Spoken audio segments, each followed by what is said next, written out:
Welcome back, everybody. We are here in an undisclosed location again, San Francisco, California. What's up, motherfuckers? It is the Chop Shop, episode 5 now. And we got some real special guests, real Frisco legends, Bay Area legends. Welcome in Qing Qi and Billy Lowe. Thank you for being here. What's up, motherfuckers? Oh, man. It is June 4th today. Do you know what that means? That means that we are halfway through 2023, and we're almost Only that half. much, halfway through, and we're almost at 2024. This year has been like moving so fast. Yeah. So I guess to start off, how has your year been, and also what are you guys looking forward to now that it's summer? Oh man, I'm ready to go to like the lake, go camping. Yeah. Yeah, for real. Do some shrooms? Kind of crazy. Yeah, just been moving. Mm-hmm. Yeah. Growing weed, cutting hair. I'm a fashion designer now, as you can tell. I made this hat, you know what I'm saying? 13 Drip gallons. God. Come fuck with us. Top of the hill, Daly City. Yeah. Right next to my old house. It's crazy. Yeah, man. Meant to be. There's a lot going on, but it's happy to. Oh shit, I was in New York with these guys. Mm. Dallas. Oh, yeah. We were all in New York. Reality. It was true. Yes. It was. See, I made the year even go by fast. Oh, all three of you? New York Yeah, City they were guys? the special Oh, wow. guests. They were out there. Nice. We had like 30 people. She had a yanking in Brooklyn. We was up in that motherfucker Mm. yanking. Nice. It's crazy, man. Like the vibe that we had in Brooklyn was Yeah. was beautiful to see, and just seeing all like new faces and seeing like people that we haven't seen in hella long out there. Mhm. It was Right. tight. It was tight. Mm-hmm. Yeah. It was definitely my first New York show where it was like hella Frisco people. Yeah. I was like, oh, Yeah. okay, It was like okay, 50 for deep out sure. there. Literally, it was hella people out there. Yeah. But you've done shows out there before. Yeah. What yeah. shows were those? My first show was in. I mean, it's always been in Brooklyn. That makes sense. But I couldn't even tell you the people who booked me. But I'm just like this one girl, Monifa, and I think it was called the Sister Spin Crew. Oh, you did just tell me who booked you. Yeah. No, it came to me. That's like, you know, that SpongeBob episode when everything's flying and it's and then like a couple other like a poetry thing at a gallery. That's cool. And yeah, my homies, they do a podcast out there. Okay. The Ho Face. So they've had The me. whole phase. Yeah, so I guess I do know who has booked me. Okay. Shout out them. Saying anything. That's tight. Yeah, man, that trip was hella special. It felt crazy to have like 30 to 40 creatives out there at the same time. That rooftop. Shout out to party. Family Not a Group. Yeah. Doing it. Organizers. Organizers. Yeah, really. Speaking of organizing, what are we organizing? Yes. Yeah, that's this summer. Freaks and whores. That's this Yes, summer. that's what I'm looking forward to. Are we wholesome? This summer? Freaks and whores. Freaks and Whores. When Hungry and I were talking about the tour title, I said, should it be Freaks and Hoes? He said, no, I like a nice dirty whore. Yeah, Freaks and Whores. Shout out her. Yeah. And we're gonna have you on half of the tour. Half the tour. You feel me? Opening Frisco, us up, San El Rio, Jose. Frisco. Not the orifice. shit. Not the orifice. The orifice. The Orifice, San Jose. But if the venue was called Orifice, it would kind of make sense for the Freaks and Whores tour. Yeah. What is Orifice? I It's don't a know. hole. Like a hole. It's A like hole. a mouth hole. Now my follow up is, why do you know that? Yeah, I don't know. We know a word. Yeah, like, what were you doing Google today, it, say Mom? hello, I was playing with orifices. And then them orifices. Yeah, Now we but know Freaks we and know. Whores tour and Pussy Function, we're debuting it June 22nd right there. on my birthday at the Crybaby, all black femme lineup. You feel me? We're gonna have Princess T doing a pole performance. She's a Oakland legend, that bitch. Okay, not the other one. That one. And then we'll be bringing it to Minneapolis in August, Oh, LA shit. in July. Oh shit. Yeah, Wow. national. You feel me? Wow. The If same you the don't same come to party, or Oakland and you you're ain't see it. traveling? Same party. Pussy Function. Pussy Function, Sunflower, Mouse Twat. Some of the performers are gonna be like resident on the tour, That's fine. and then we'll combine it with like local artists when we That's go sick. to those cities. So. Yeah, what made you want to go out to Minneapolis? Any specific reason? Or? Well, actually, that first show I did in Brooklyn with the Sister Spin Crew, a lot of the people they booked were from Minneapolis, and we met there. And then they've had me out for like DJ Keezy, she's like throws the Clituation out there at First Avenue. The Clituation. Yeah, it's pretty. It's an all woman show, and it's at First Ave where like Prince did hella his shows because you know that's where he's from. Yeah, and so we just been staying connected, and so now I got homies out there, and we gonna fuck it up. Well, you see, y'all need to come. Now we need to mob to Minneapolis. You feel Minneapolis. What date is that? August 31st. August 31st. Oh, we got a So you got time. Yeah, you got time to get the tickets real quick. It's gonna be hot. For real. It's gonna be hot, and you know the crazy thing about Minneapolis, like being from the city, being from the Bay, you think, okay, you think of other big cities, you think of New York, you think of, like LA. I never thought about Minneapolis. Yeah, when we went out there, I was like, damn, like it's hella popping people, dope artists, like trendy, fashionable, like all the shit you think only big cities. Exactly. And they be so hungry for people to come and have a good time because it's cold 90% of the time, you know? So when it's hot, they ready to get it. You feel me? They like outside immediately. Like we don't got too much longer of this. You feel me? Literally. Yeah.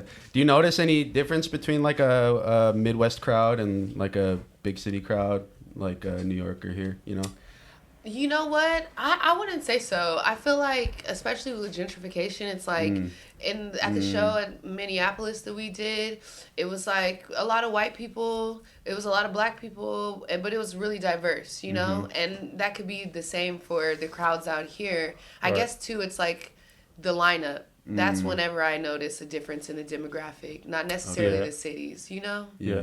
Like who's performing? Who's like Pussy Function, you know it's going to be bitches in the building. But this party, I did it, I'm making men the hosts, like the come party, have a good time. Yeah. Because it's going to be a lot of queer bitches there, you feel me? But it's a lot of bitches like where the niggas at. You know what I'm saying? So I'm like, let me get some men in the building. So, curating shows, it's definitely about the balance. Yeah. Literally. Yeah, it's funny. I never hear it the other way. You got to bring both energies, It's like the music you make. You want to make some music that make the girls dance because if the girls are dancing, the dudes at the party, they lit too. They want to be up in there, you know what I mean? Yeah, because people go to parties. People go to the parties to go to the party, but because of women. Yeah. Women don't want to go to a party that's 90% men, and men don't want to go to a party that's 90% men. Yeah. And the queers don't want to go. You know what I'm saying? Everybody want a little something. You feel me? Right. Yeah, that's tight. Yeah, I never hear it that way around though, where it's like, that's never been a problem. Where it's like, where all the dudes at? That's never been. Where are the men? Yeah, it's like, but I played that Pound Town song for my sister, and this is the first time she heard it, and she like, okay, being women rappers, it's like, who this bitch? You know what I'm saying? Who this rapping? So she listening, and then she said, too many bitches, where the niggas at? My sister's like, this shit tight. I'm like, I knew you would like it. How do you feel about Nicki being on that remix? I heard some people talking shit about it. How do you feel about it? I thought it was sick. I didn't even listen to it yet, but I just saw someone be like, that's hella whack that she stooped down to that level. I'm like, that's hella sick she did that shit, Yeah, but why is it stooping down? Right. Because Sexy Red is a sexually empowered, free black woman from the hood doing her shit. Yes, see? You feel me? That's anti-black to me. Why is she got? stooping So she down? got a Nicki verse, and people thought that it wasn't in line with what they thought happened. she was doing like shit below her level.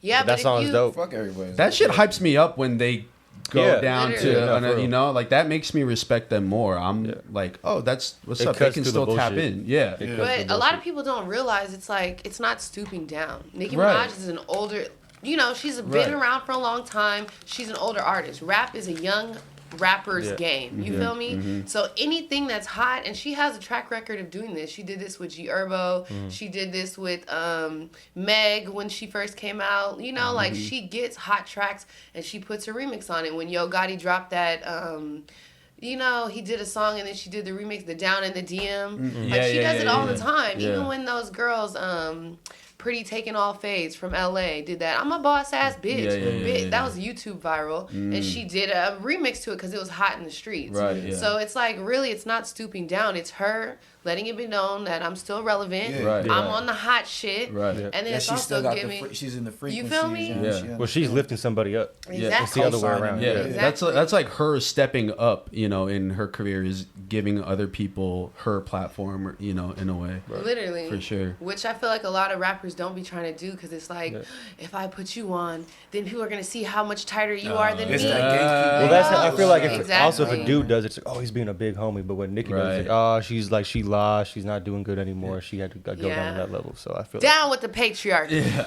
Yeah, like think about Snoop Dogg, no disrespect no one to him or questions his anything, shit, but he's on features on features on features, and he's just, that's Uncle Snoop or whatever, but Literally. it's never, why is this stooping down, it's not. Snoop Dogg. I feel like that's a good thing that you said because when I was coming here, I mean, you just talking about those stark differences for like a woman versus a man in the industry. Yeah. Like I was like, what am I going to do with my hair? Like, what should I wear? I was like, you know what? I'm going to come as is because men do that shit all the time. I'm in sweatpants right now. You feel me? And it's Shirt cool. looks good. But it's like for women, it's like you got to look good. Yeah. You got to sound good. You got to be sexy. You got to be funny. You got to be hard. You got to be street. You got to be everything, Yeah. So I'm like, here I come, just being me, Yeah. I feel like that has a lot to do with your brand and all the shows you Yeah. do. It's like you just being authentically yourself on that stage. And it's Yeah. dope to see. Thank you. Hell yeah.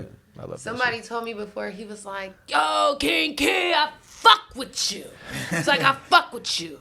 You come to shit, and you don't even care how you look. He was like, look, you got the Bantu knots and shit, fuck it. And I was like, You're like, I was trying. I thought I looked I thought cute. about this, yeah. You feel me? It was intentional, but I'm like, is that a compliment or is that like a thank you for being ugly sometimes? You know, like, It's like, how to take that. You don't even care how you look. That's crazy. Yeah, is there like a look or a dress code you're looking for this Pussy Function show?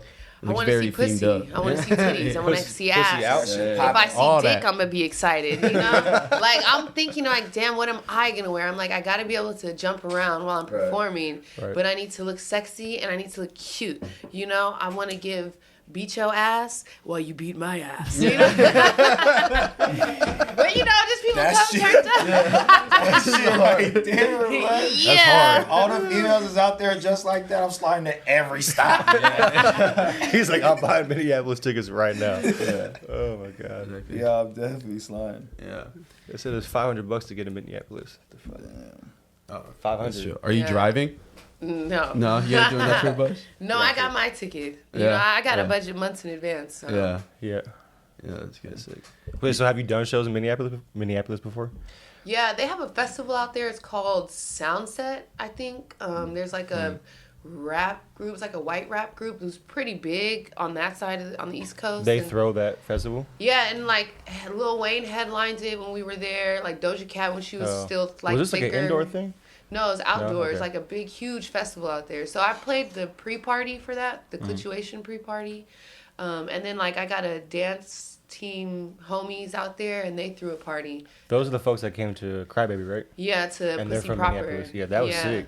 Yeah, they're hella tight. That was dope as fuck. And they threw a party out there, so What's the dance group's name? New Black City. New Black City. There we go. They were Journalists. What's the name? Right. we'll Shout put out the- to New Black. We'll put their shit in the video. Yeah. Oh. Tag 'em, Oh, can you close that window actually? Thank you. Sorry.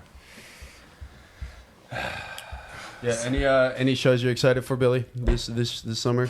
What are you on? What are your kind of goals, and what do you want to get done He's getting in money. the next couple months? Man, I think I'm about to go down south in a couple of days.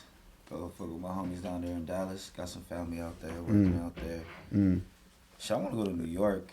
I'm not really tripping off the music shit. I'm just trying to create as much good energy around my friends and stay happy. Because as long as my subconscious is good and I'm happy, then everything else gonna be aligned. You feel me? Yeah. I got a lot of music that I've probably got like 12 songs on my phone.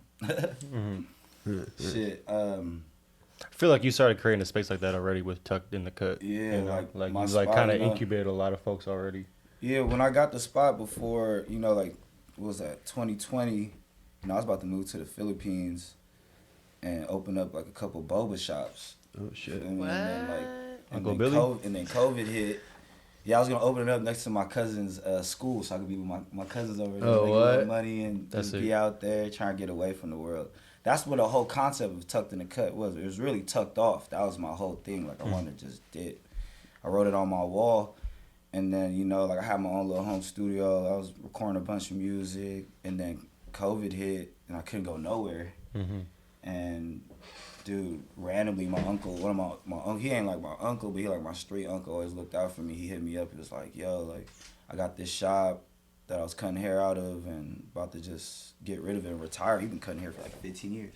Oh, damn. And then Is that how you spot. learned to cut hair? No, I've been cutting hair for like 6 years. I learned at a barbershop on Hayden Fillmore. Yeah, my homie Mike, Big Mike, he swooped me up. Like, I was throwing all those parties. Back in the day, I was catering, and he seen me catering, and he asked me to do a grand opening, and next thing you know, I became a barber like that quick, you know? Yeah. Cutting hair definitely saved my life and helped me see the world. Shit, man. Like, I say to everybody, man, like, no matter if you're a creator or you got, like, your whole career going, it's always good to pick up a trade. You feel me? Like, some type of service. Like, even rapping, what we do as artists, we're a service to our community by bringing light, you know what I mean? Like, giving people the time to not think about work, you know? When I was throwing hip-hop shows a lot, that was my whole mantra to myself, like, you know what I mean? Like, everybody got these stressful ass lives, you know what I mean? Let me put this show together so where people could go there and forget about work for like 30 to 6 hours if you rocking with us the whole show. You know what I mean? But if you in it for that little minute, you step into the portal when we was rocking shows. You know what I mean? You guys got that vibe right now with Family Not a Group. You know, people walk into the space and they're like, what the fuck's going on? They ain't even, if they're not, you know what I mean, used to it, you know, if they don't know what's going on, you know, a lot of people be shocked to see how much love there is in the Bay, you know, like, it's crazy, you know. Like, when I started throwing parties, and I bet you feel it the same way, back in the day, early 2012, 2011, there wasn't no real scene for, like, underground rappers to, or not even rappers, just underground artists to kind of present what they want to do, because it kind of was just like, you got to get into the club scene, you know what I mean, or get into the big venues, you know. There wasn't no small spaces, like almost like a punk rock type of vibe where you could just set up shop and go, you know, and that's why I started throwing like hella shows when I was younger, you know. And at this point in my life, you know, like, I kind of got burnt out throwing shows, so right now I'm just trying to like make clothes, fucking be wavy, you know what I'm saying? Like, you know, I got an embroidery machine in my shop and screen print, and I got homies with sewing machines in there, you know. Yeah. My that spot is looking hella dope now. Yeah, it came together. It's so sick. like shit, over Record 3 store. years now we got a full blown workshop where like anybody could start from 0 to 100. You know what I mean? You could just have an idea, screenshot the picture and send it to me, and then we get it going. You know what I mean? You know, it's Top of the Hill, Daly City, 13 Gallons is the shop. If y'all want to check it out on Instagram. It's my boy Don and Nate's company. You know, I was facilitating the shop for a while, and now they just taking over, and I'm just kind of sitting back and watching the whole thing come together like I always planned. And that's why I tell people to take care of the subconscious, you feel me? Because as long as you align with the frequencies you want to do in life, and you continuously to tell yourself the same thing and reminding yourself the same thing over and over, there ain't no way it's not going to happen. You feel me? Because you're telling yourself all the time, you know what I mean? So you don't even have to say it out loud, you feel me? You just got to constantly be thinking about it. And, you know, by the graces of God, that shit finna line up, you know what I mean? I done been through a lot of ups and downs, but to see what's happening in front of me physically and to know what I was thinking about the last 4 years is wild, you feel me? And watching Bag and everybody grow, you know, Hungry, Qing Qi, everybody grow. You feel me? Seeing people, my little skater homies that were nothing like 6 years ago, and now they're like all sponsored, and it's crazy, man. The growth mindset is real, man. The growth mindset is real. I mean, no, it's dope to see how things have played out. Because when I first started, I'm 26, right? When I was like 19, 20, coming around, like your shows were the first shows I came around. I was like, oh, there's a scene. And you were the person that introduced, you and like Ewok, I think, with throwing, right? So y'all laid groundwork for me to be inspired. That's when People's Tree were around, you know? Yeah, People's Trees, Gable, you know, me and Gable, we did one of our first shows at Submission. It was like on 18th and Mission. It was like a punk rock venue. That shit was sick. You know, R.I.P. Submission. That was like a great venue. The first place I ever went to a punk rock show, I was like 12. I hella missed that there, venue. That shit like, was tight. I was like, holy shit, what is this shit? Did you ever do a show at Submission? No. Yeah, that spot was like, fucking crazy. It was so big. Yeah. And they had like a back perfect. area too. Yeah. That last show that happened there was a It was like legendary show. Underground Uprising, I think. And Gable. Oh, W. Was it? Yeah. Yeah, Oh, W. shit. Yeah, no, I remember that. And then there was a lot of fucking artists who were there that I don't even think they're even making music anymore. Some, you know, like Probably not, yeah. fucking Gable's probably one of the ones. And Nug Life.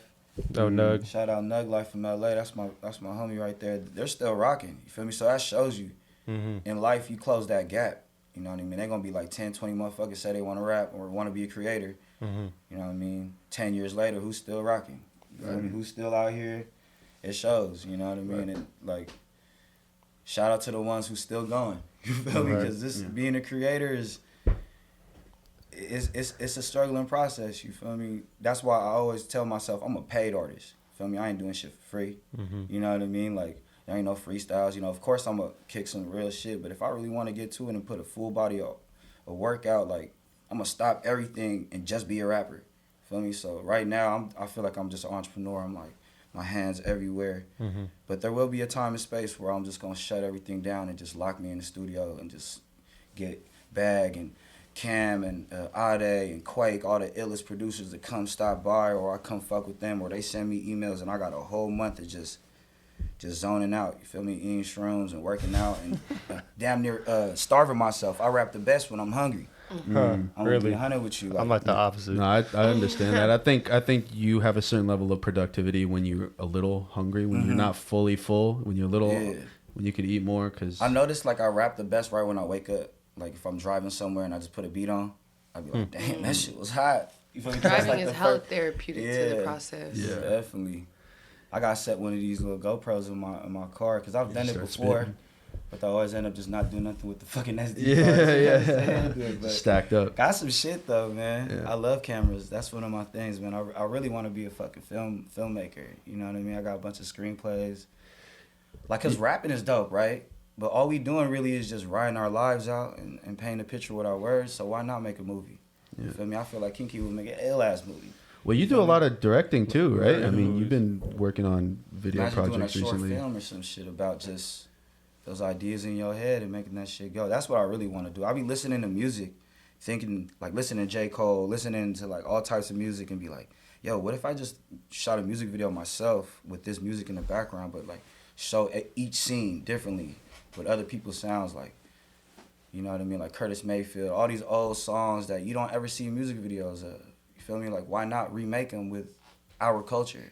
You know what I mean? Like, it's like maybe, a mixtape. Yeah, maybe I'll Instead just of like, I'll taking be hella high, beats. listen to my music and always be like picturing shit in my head, but that's definitely where I'm at. You know what I mean? I want to direct films. I want to like be a costume designer and style people and just see this shit come into fruition. You feel me? That's why I threw a lot of shows. Because I wanted to meet people and bring a cast together and shoot a movie. You know what I mean? And like, you know, shout out Jess, shout out all the shooters, Carl, you feel me? All the people out here who are just documenting this shit. Cause like, you know, when I was throwing a lot of my shows, you feel me? Like, I wish there was a lot of people shooting everything we was doing. Cause, you know, there's a couple little snippets of what we did. Right. But if you was there, if you was at the Dirty Pigeon shows, if you was at all those Oakland warehouse shows I was rocking, like, you know what the fuck was going on. You feel me? Like, if I was to activate this shit, like, we'll get it rocking, you feel me? That's why I'm happy to see Qing Qi and Family Not a Group really honing in on their organizing powers, you feel me? And just getting this shit going, because that's what it's all about.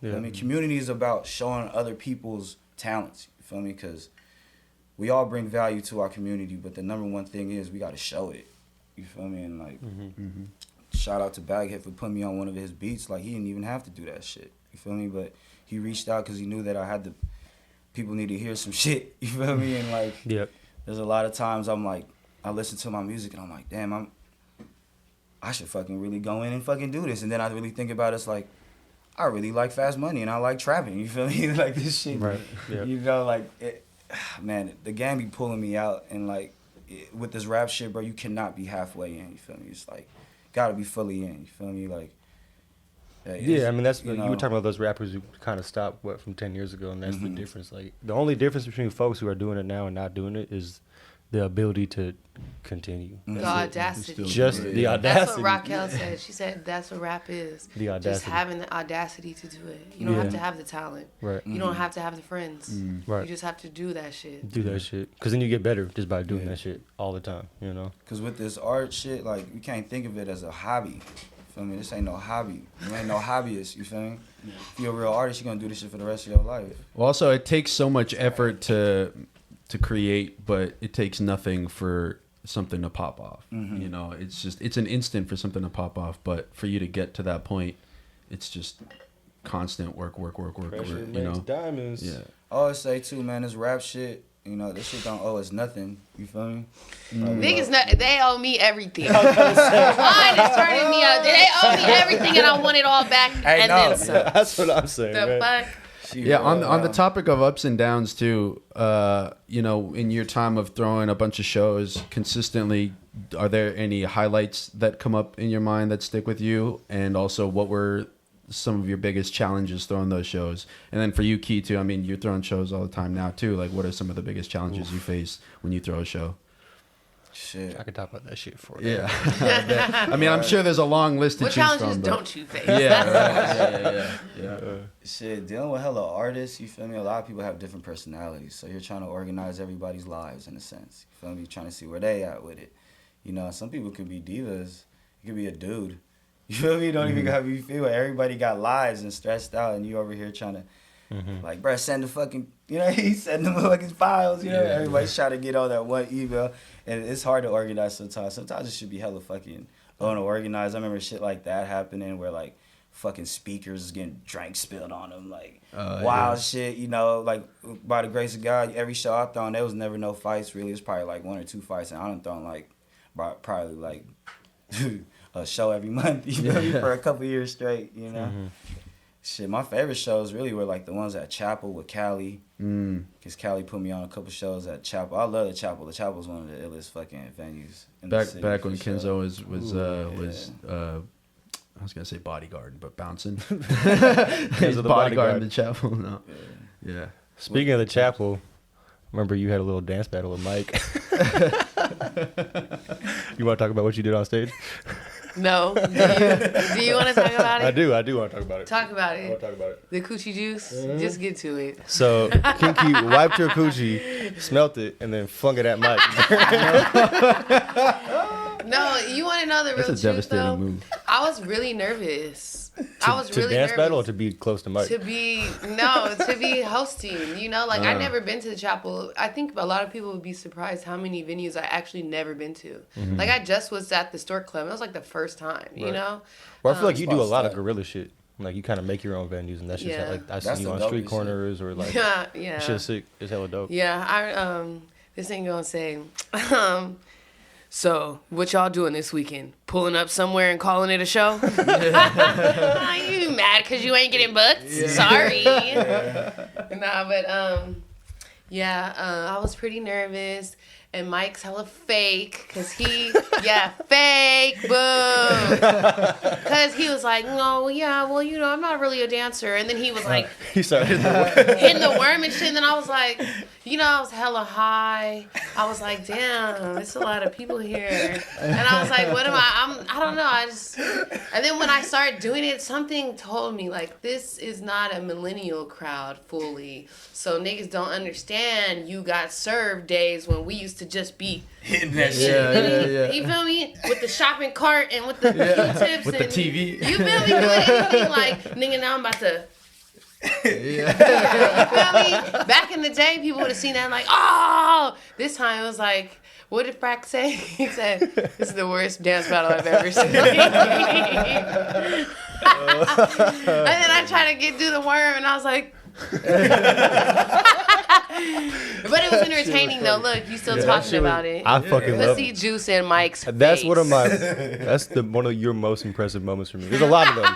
There's a lot of them, but that's and that's crazy because I can think that's probably one of my most embarrassing moments for me. Yeah, man, you put know? yourself out there. You gotta do crazy shit. Yeah, what's impressive is that you were like just hella high and nervous and seeing all these people and you're like, fuck it, I'm gonna just rub my coochie and throw it on mic. You know, like that's to go there with the nerves there's something to be said. And about that's that. the audacity piece. Like, Yeah, there's people. exactly. There's so many folks who will feel nervous and be like, all right, well, I'm sorry, Mike. I gotta go to the bathroom. Like, Right. you know, right. and you just said, all right, Like I'm gonna do it. Eminem you know? go bathroom, throw up and Yeah, shit. exactly. Look in the mirror. That Palms are sweaty. That feeling of like breaking out of your shell the first time of being a rapper or like being an artist is a trip. Mm-hmm. You know, because like no matter what, right, Kinky, no matter where you at, no matter what show it is, you still get a little like, ooh, a little nervous before you get on stage, right? Like no matter where, Yeah, like, no no, matter how for many real. times you rap, Yeah. you don't rap that For shit real. 18 times before you got up there.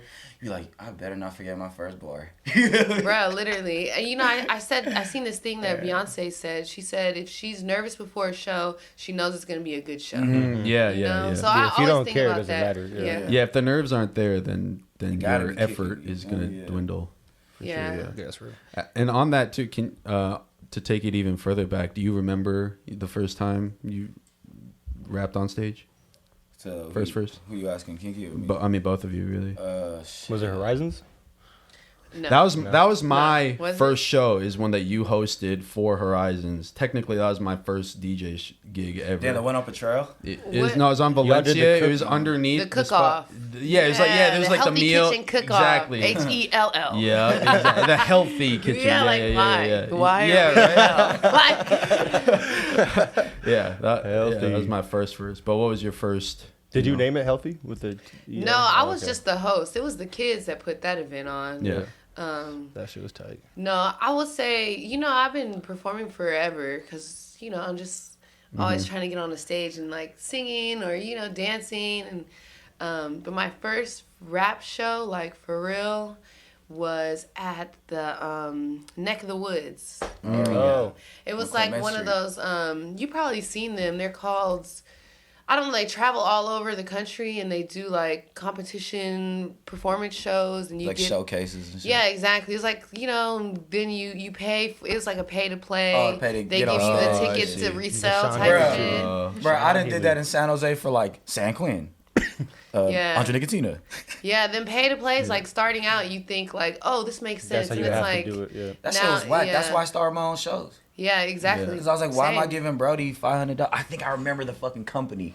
It's like some weak Sean ass Haley. fucking name, bro. But I Sean remember they would Coast to give, Coast Live. That's the one. yeah, I and would they'll do. give you I like did, fucking yeah. tickets, and you give them $500, and they're like, well, so we'll get it back, right? Because if you sell all the tickets for $35, like, Yeah. But when I went into mine, I was like, I'm not about to be reselling these tickets. That's lame. I'm just just gonna like- buy it, all these tickets, and hand them out to all my people. Yeah, exactly. Yeah. And then when we did it, I was hella nervous, but you know, my makeup was How beat, old my are you? hair was done.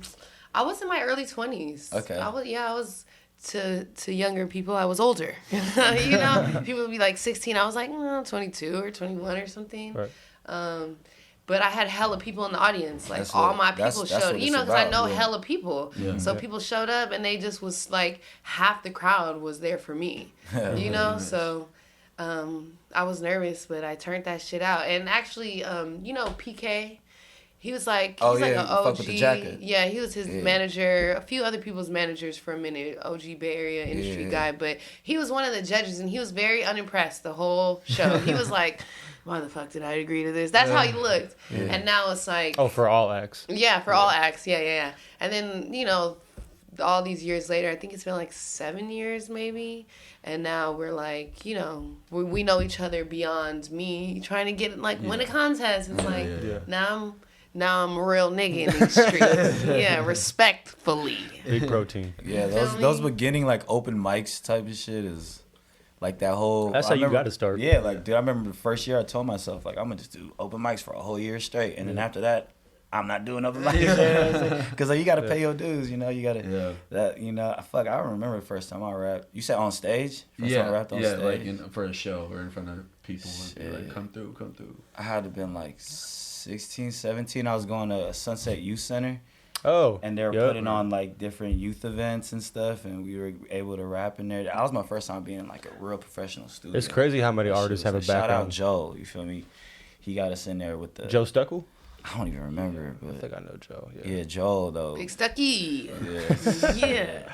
You said Sunset Studio? Yeah, Sunset Youth. Remember Youth Jake Center. Stuckel from high school, the drummer? Oh, his yeah, His dad does that shit. Oh, shout out, bro. Yeah. Make sure your boys was doing something productive. You feel me? Mm-hmm. I used that shit for community service when I got out of juvie, and then I got my tattoos lasered off when I was young because I had tattoos on my hand. I was trying to do whatever it takes to get this fucking community service hours down. Wait, you could do community service by hitting the studio? And Well, I mean, that's that center. They're writing off my hours. Like No, that's I was in awesome, there yeah. cleaning the bathroom, but I was up in there on that big ass computer. Remember them big ass Apple computers back in the day? Yeah. I was up in there searching shit, trying to find YouTube beats so I could rap on. That's crazy. But, hey, yeah, that shit was tight though. What were you about to say? It's crazy how many people. Oh, have how many background. artists have a background in like youth services and like Yeah. youth organizations? Yeah. Because like I saw you at Horizons, you said Sunset. I was at Yeah. Horizons. He was at Horizons.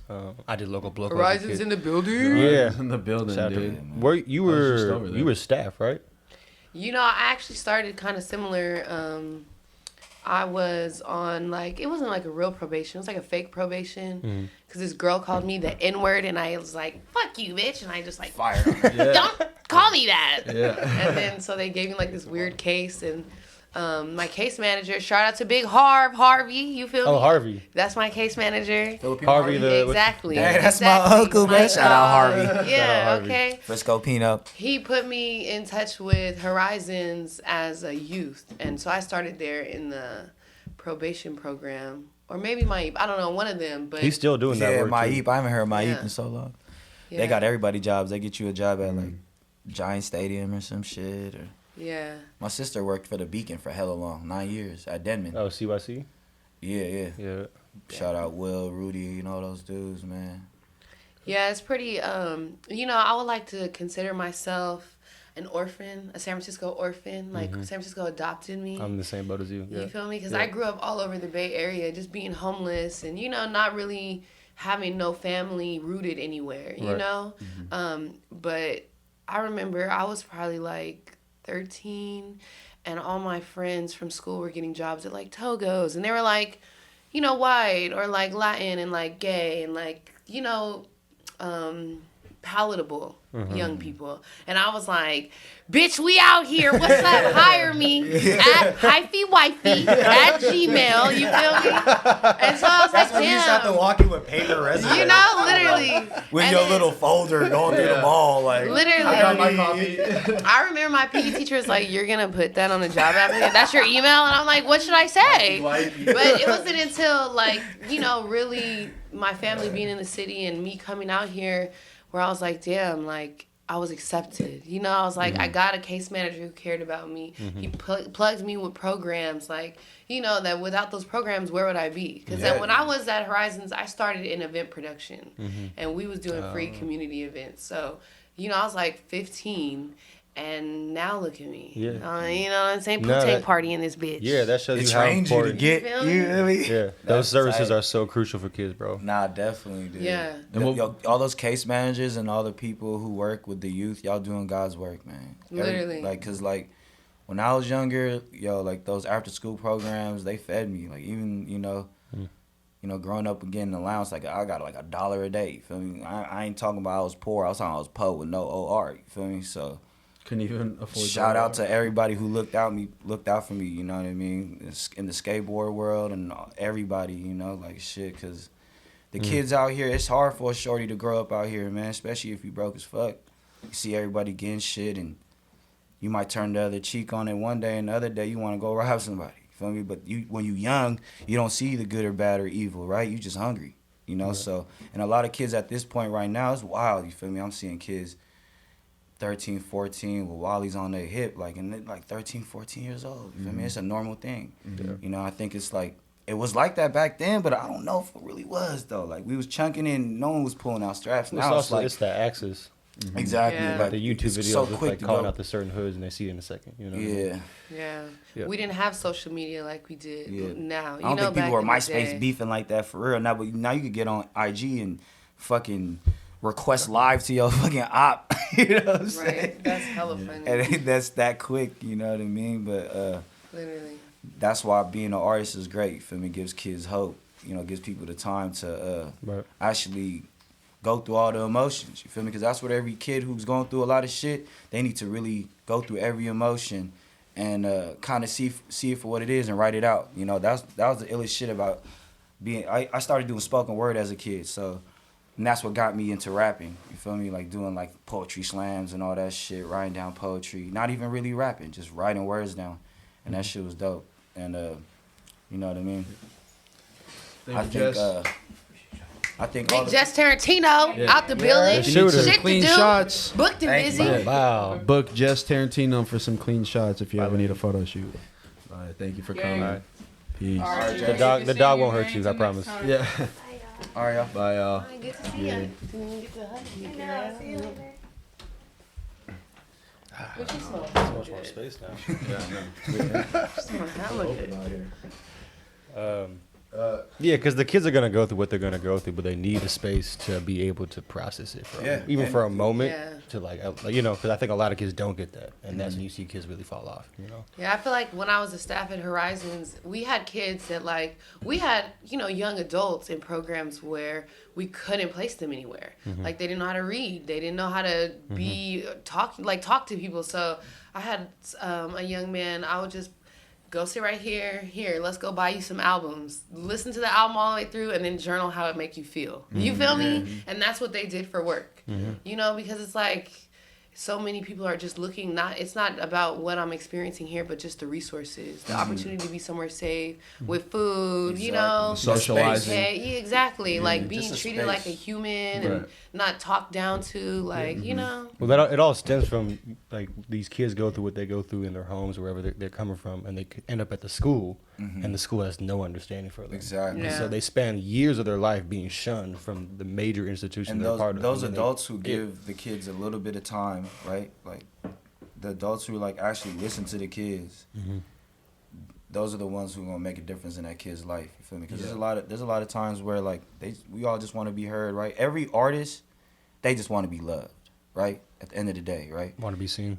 And to be a good artist, you got to be childlike, right? So you got to think like a child. You got to bring back those memories of what makes you happy. What every child wants to be. He wants to be heard. You feel me? So that's what it is. You know what I mean? And it's kind of crazy, growing up in the city and being in a position I am now. I could be like the OG homie, and you could fuck with me and go through my resources. And there was a time where I didn't have shit. You feel me? I was 11 years old with a dream and a skateboard. You feel me? And to be 31 now, giving back is kind of it's surreal. You know what I mean? Sitting in my whip, smoking at the beach, damn, I'm grown as fuck now. You know what I mean? But really thinking about being broke as fuck on a bus with nothing but a transfer in my pocket. And motherfuckers getting on the bus trying to rob me. Back when there was transfers. Yeah. back when the back of the bus was shady. I used to be look, no, it go to 12:30. It go to 12:30. Remember when you used to the bus driver would give you the full fucking thing? He'd be like, Oh, bro. I'm going everywhere. I fuck with you. I'm gonna always make sure I get on the bus with you here, man. But they'll fuck up and not rip it a little too Yeah. low. And you're like, oh, I got an extra 30 Literally. an hour. I grew up doing graffiti, so a lot of my homies, they would pull the fucking cables. And the bus driver would have to go fix Get the out. cables. You grab and we would go steal all the transfers. Hey, yo, on some real shit too, bro. Motherfuckers was hustling off that shit. They would sell it for $1, right?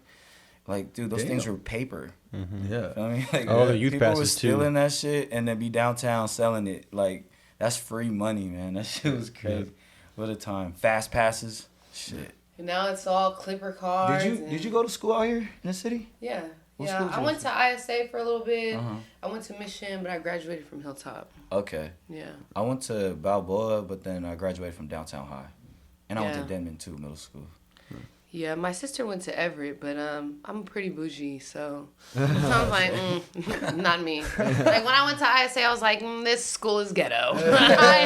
Let me leave, Hilltop? That sounds nice. No, but Hilltop was funny because it was it's probably only 40 students showed up every day, and it was never the same 40 students. Is that high school? Yeah, so it was a continuation school for pregnant and parenting teens because, I was pregnant. Yeah. But Yeah, and it was like all the bitches from 24th, you feel me? Bitches from the Point. Anybody who was pregnant came to Hilltop, and it was all girls. Where's that school at?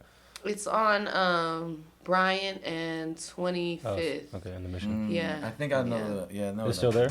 Yeah, yep. Shout out to Hilltop. Has been there since I think maybe like the late 80s. Wow. So it's like a lot of parents that be running around like, I went to Hilltop, you know? Yeah.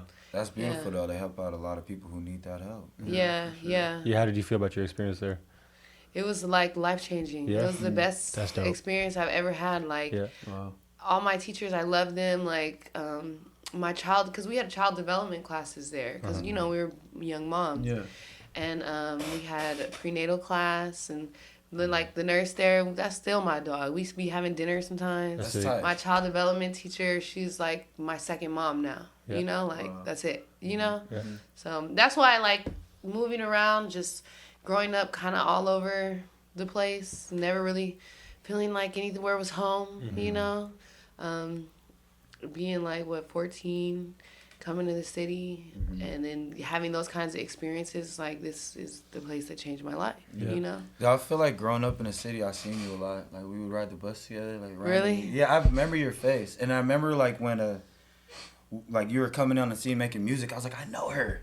And then I heard you rap, I was like, she's fucking raw. Like, the shit, your little ad-libs you be doing, like, Like, what? yeah, that's my favorite one. I swear to God, when you start doing that shit, I get hyped. Yeah, no, your energy on Like- stage is definitely unmatched. Cause like when you start doing the little foot dance, so you start jumping. oh, look back trying to do That's it. that old school shit, man. Yeah, area, man. Yeah, that shit's Like, you got that energy and like real shit. Like me skateboarding growing up, like when I started rapping, I brought that same energy. Like when I get on this stage, it's like I'm boosting airs and I'm going crazy. I'm throwing my skateboard. I'm laughing. It's like I'm at the skate Right, park. having fun. Yeah, the stage is a place to get loose. You feel me? And every real artist knows that if you a good rapper or whatever you want to be called, a public speaker, a motivational speaker in a sense, if you're a rapper, you basically motivating people to live. Like, you got to bring people up, you got to bring them down. You got to bring them up, you got to bring them down. But to be that type of person, you got to be loose on stage. You know what I mean? So, Nah, you two are probably the funniest people on stage. Like, you guys feel the most comfortable on stage. and I yeah, think you got to everyone be gets that comfortable from on you. stage. No matter how nervous you before you get on stage, like, you got to let all that shit go before you get on there. Because you know why? Your energy going to be reflected with the crowd. And if the crowd suck, if you a good artist, you could turn up that crowd that even kind of sucks, right? But if the crowd is lit and they love you, it's a cakewalk. You walk up in that motherfucker, play anything, and get that shit rocking. You feel me? Like, you know, Stunner Man got that same energy. Like, I see a lot of good performers like coming out right now. You feel me? Like, it's dope. Cali J got that energy too. A lot of dope artists got that energy. You know, like Stunner Man for sure. Well, why does he always end up with his shirt off by the end of Because this? the nigga is buff as fuck. He just want to show. He like, I'm trying to work out more and be like You Stunner. know, Like, come on. We bro. actually ran into him at the lake yesterday, and I was at my friend's birthday little celebration, and I seen him run in my peripheral. I'm like, that ain't like Stunner Man. You know what I'm saying? I was like, it looked like him, but nah, you know that probably. And then we was walking, and somebody from Filmo was at the lake with they people, and they're like, yeah. And I was like, oh shit. It was like all city people. We was all city people. What'd you say, tree fam? What'd you say earlier? Oh, Gabe, family not no, the tree people. People's tree. People's Street. That was a group, right? Yeah. Yeah, so it was a like- dude. I was with my friend and her friend who was in that. And he was in that group. He's like Asian. He got a Kenzo. tail. Oh, Morris. Kenzo. Are they the same No, person? you talking No. about Chris Kang? You talking about Chris. Yeah, there we go. Wait, he's His from name town? Morris. Though. Yeah. Oh, He's out Morris. here. Oh. Just for 3 days. That's what he told me. Morris did not hit me. That's fucking Yeah, crazy. but nah, he just got out here yesterday. Not to put you on blast, Chris. Okay, but we Chris was Kang. walking and we seen some city people. We ended up just chopping it up with them. And Stunner Man was running back around, and then he was related to the people we ran into, and you know, it was real San Francisco vibes. You feel me? But yeah, he take his shirt off because he want bitches to see. Yeah, that's I was part like, of Niggas too. He like, listen, y'all, get in the gym. Also, real shit, Games. I take my shirt off too. Like, if I see that shit happen, I'm taking my shirt off too. I've been working out. I do push-ups. Last show we Hey. did, it was cool as fuck. That motherfucker was up there rocking, you know. Hey, I mean, man. that's part of his brand is being like Yeah. in shape person. I remember you know? who the fuck was it? Was it like Busta Rhymes or like Karis one? I was watching this documentary, but they say go on stage with hella jackets and by the end of the show, you got nothing on. but no, it's a real thing. Listen, y'all, if you're a good artist, bro, take this. I'm telling you, bro. Real. And when you rap, look at people's foreheads. I'm gonna give you some free game. But they make you feel like you looking them in the eye. You ain't looking them in the eye. You looking at foreheads. But you get on stage. You get on stage. You got like 4 jackets, 2 hats, right? You might have a beanie under them 2 hats, and then like by the end of it, you might have no shirt on. You feel me? Yeah, because you want your crowd to grow with you. You're peeling back those layers. That's what they do in like drag shows. Like Nikki Jizz was just crowned Bay Area drag queen, and she had a show. No, she's fire as fuck. Reparations is a black drag show she does every first Friday at Oasis downtown, and this motherfucker, I don't even know how you can have that many wigs on. She That's it. and I was like, damn, that's crazy. That's hella That's dope. crazy. So that's definitely a life hack for all performers. Yeah. Come on with hella layers and leave with nothing on. The people are gonna love it. I'm telling you. You gotta give clothes Also, away too. being ripped is a hack in that not just like you're gonna look good, but because you'll have the energy to keep that shit going. You know, like people. I mean, Beyonce does a whole hour-long set on the treadmill. You know, just to like make sure her voice is Holy there. shit! You know? Yeah. I didn't know that. Because it's cardio, it expands your lungs. Yeah. See, the thing about me is, I too am jacked. I love it. I like to heavily binge, eat and drink, and at all times, at any time. You're a fucking savage. No, people, but It's a rock star lifestyle. Yeah. people might not know that because you think that being ripped is just the way it looks, but I'm ripped, baby. You might have seen the cuts in my stomach. But doing cardio, I do hella cardio. You know, I run probably at least 3 or 4 times a week because that's how you can keep it going. Like, that breath control is no fucking joke. How many miles you run? Huh? How many miles you run? I like to take my time. The longest I go, so I run a mile. I can run 6 minutes straight through. That's good. Damn, That's really good. Then no. That's what I'm saying. I can run nonstop for 6 minutes. I was like, you talking shit on your running, No, running the 6 fastest minute mile I've done was 10 minutes. Damn. So that's 10-minute mile. Yo, a mile a day is really healthy. It No, is it healthy. really is. No, it's real. And that cardio, that'll really help you. I be telling my sister all the time. She's also not helps trying to your fucking mental. hear It it, helps you your know? mental. I'm like, listen, just get on the treadmill with me. You don't even got to run. You can walk. Yeah. And Oh, you do the Just gotta treadmill? get the mile. in, Yeah, you know what I mean? yeah. I I hate do the the treadmill. I love the treadmill. I need to I've be been seeing hitting it. things change around me. Oh, shit. I'm like a push-up, pull-up type of dude. I do both. I do outdoor and indoor because you do the outdoor because you need to make it harder on yourself a little bit. It's a little longer, but then the treadmill you can like pump it up to a 9 for like 30 seconds and then go down back to a 6. No, that's what I be you know, doing. yeah. Intermittent Yeah. level rising. That's the work best you. way because then your heart is beating at different rates and you sweat more. I don't know why. That's Yeah, my I went to the doctor and got a checkup, and she was like, "Your heartbeat is really slow. Usually that's like athletes and runners." And I was like, "Bitch, you're looking at it. Don't fucking play. You hear the beat, okay?" Kiki's up in there high as fuck. And I smoked a little weed before I came, and I was like, "What am I gonna say?" I was like, "Oh my god, I have to remember raps. Oh my fucking gosh." No, the last time I went to the doctor, she was gassing me up. I was like worried about my lungs. I'd just be smoking and shit. And she's like, "Oh wow, your lungs sound really good." Like, I'm like, oh, right on. You're like, keep learning, Yeah, baby. there we go. All right, I'm gonna roll up right now. I wanted to backtrack us a little bit. You brought up film earlier, and I know that you've done things at Black Oak TV and Teddy Ruxpin, right? Yeah. Can you talk about it a little bit and let folks know what that is? Yeah, so I have a web series out right now on Black Oak TV. It's a all-black streaming platform based in New York. It's called All Hail the King, and it was written by Theodore Hollingsworth.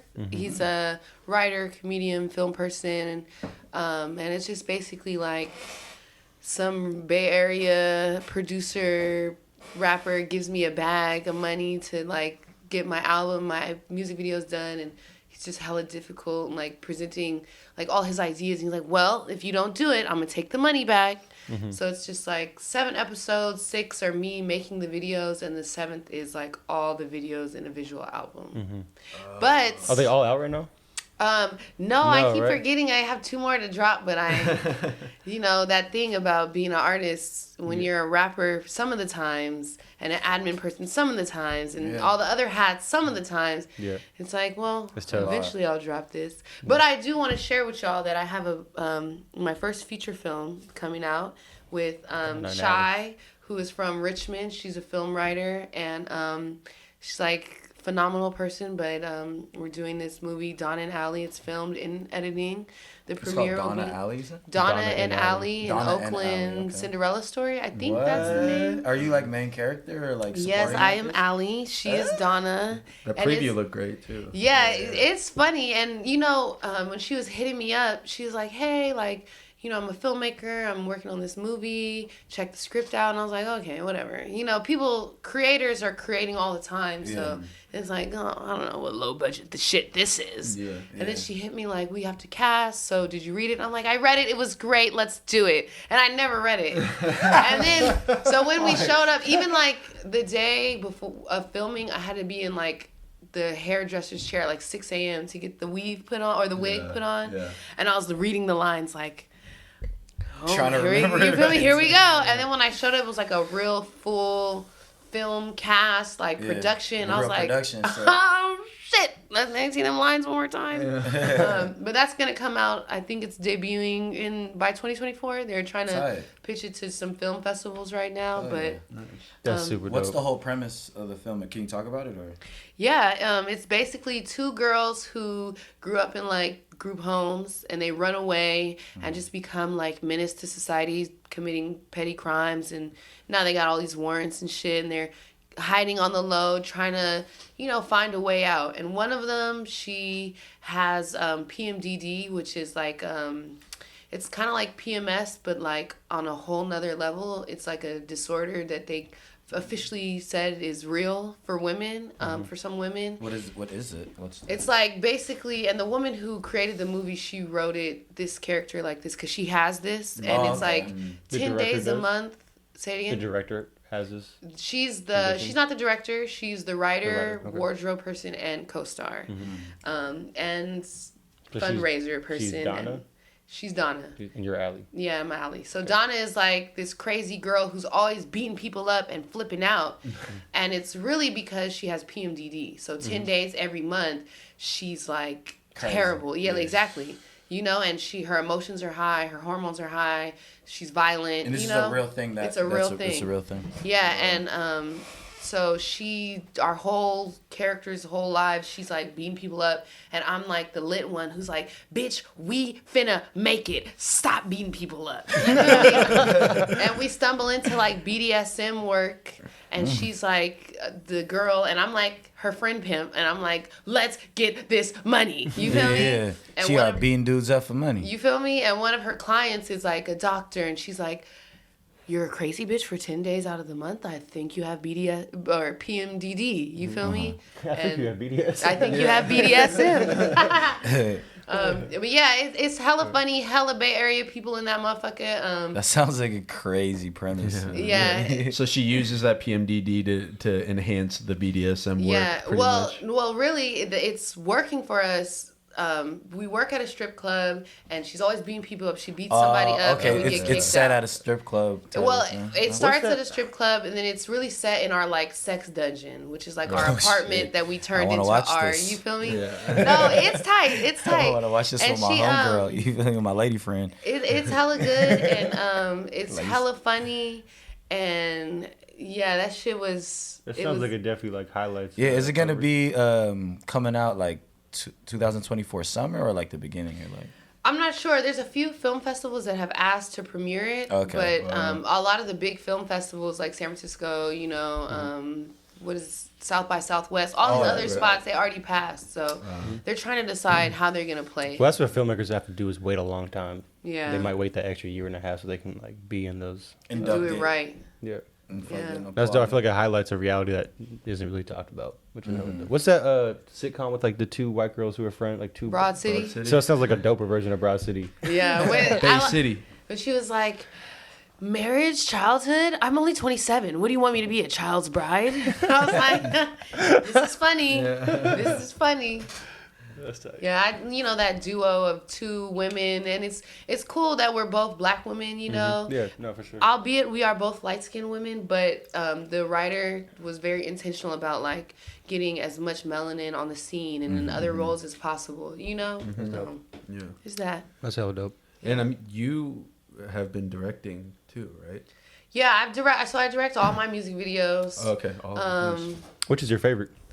My favorite music Like video? your personal favorite that you directed? Is it Big D? That one's pretty good. That was crazy. Yeah. It's good. I mean, to be honest, I feel like with everything, I'm like, that's old. On to the next. What is the new shit we finna do? But to this day, I'd say Too Reckless is my favorite just because it's kind of like next level. Like the editing was perfect. And then, I do the Terror Vault at the Mint every year.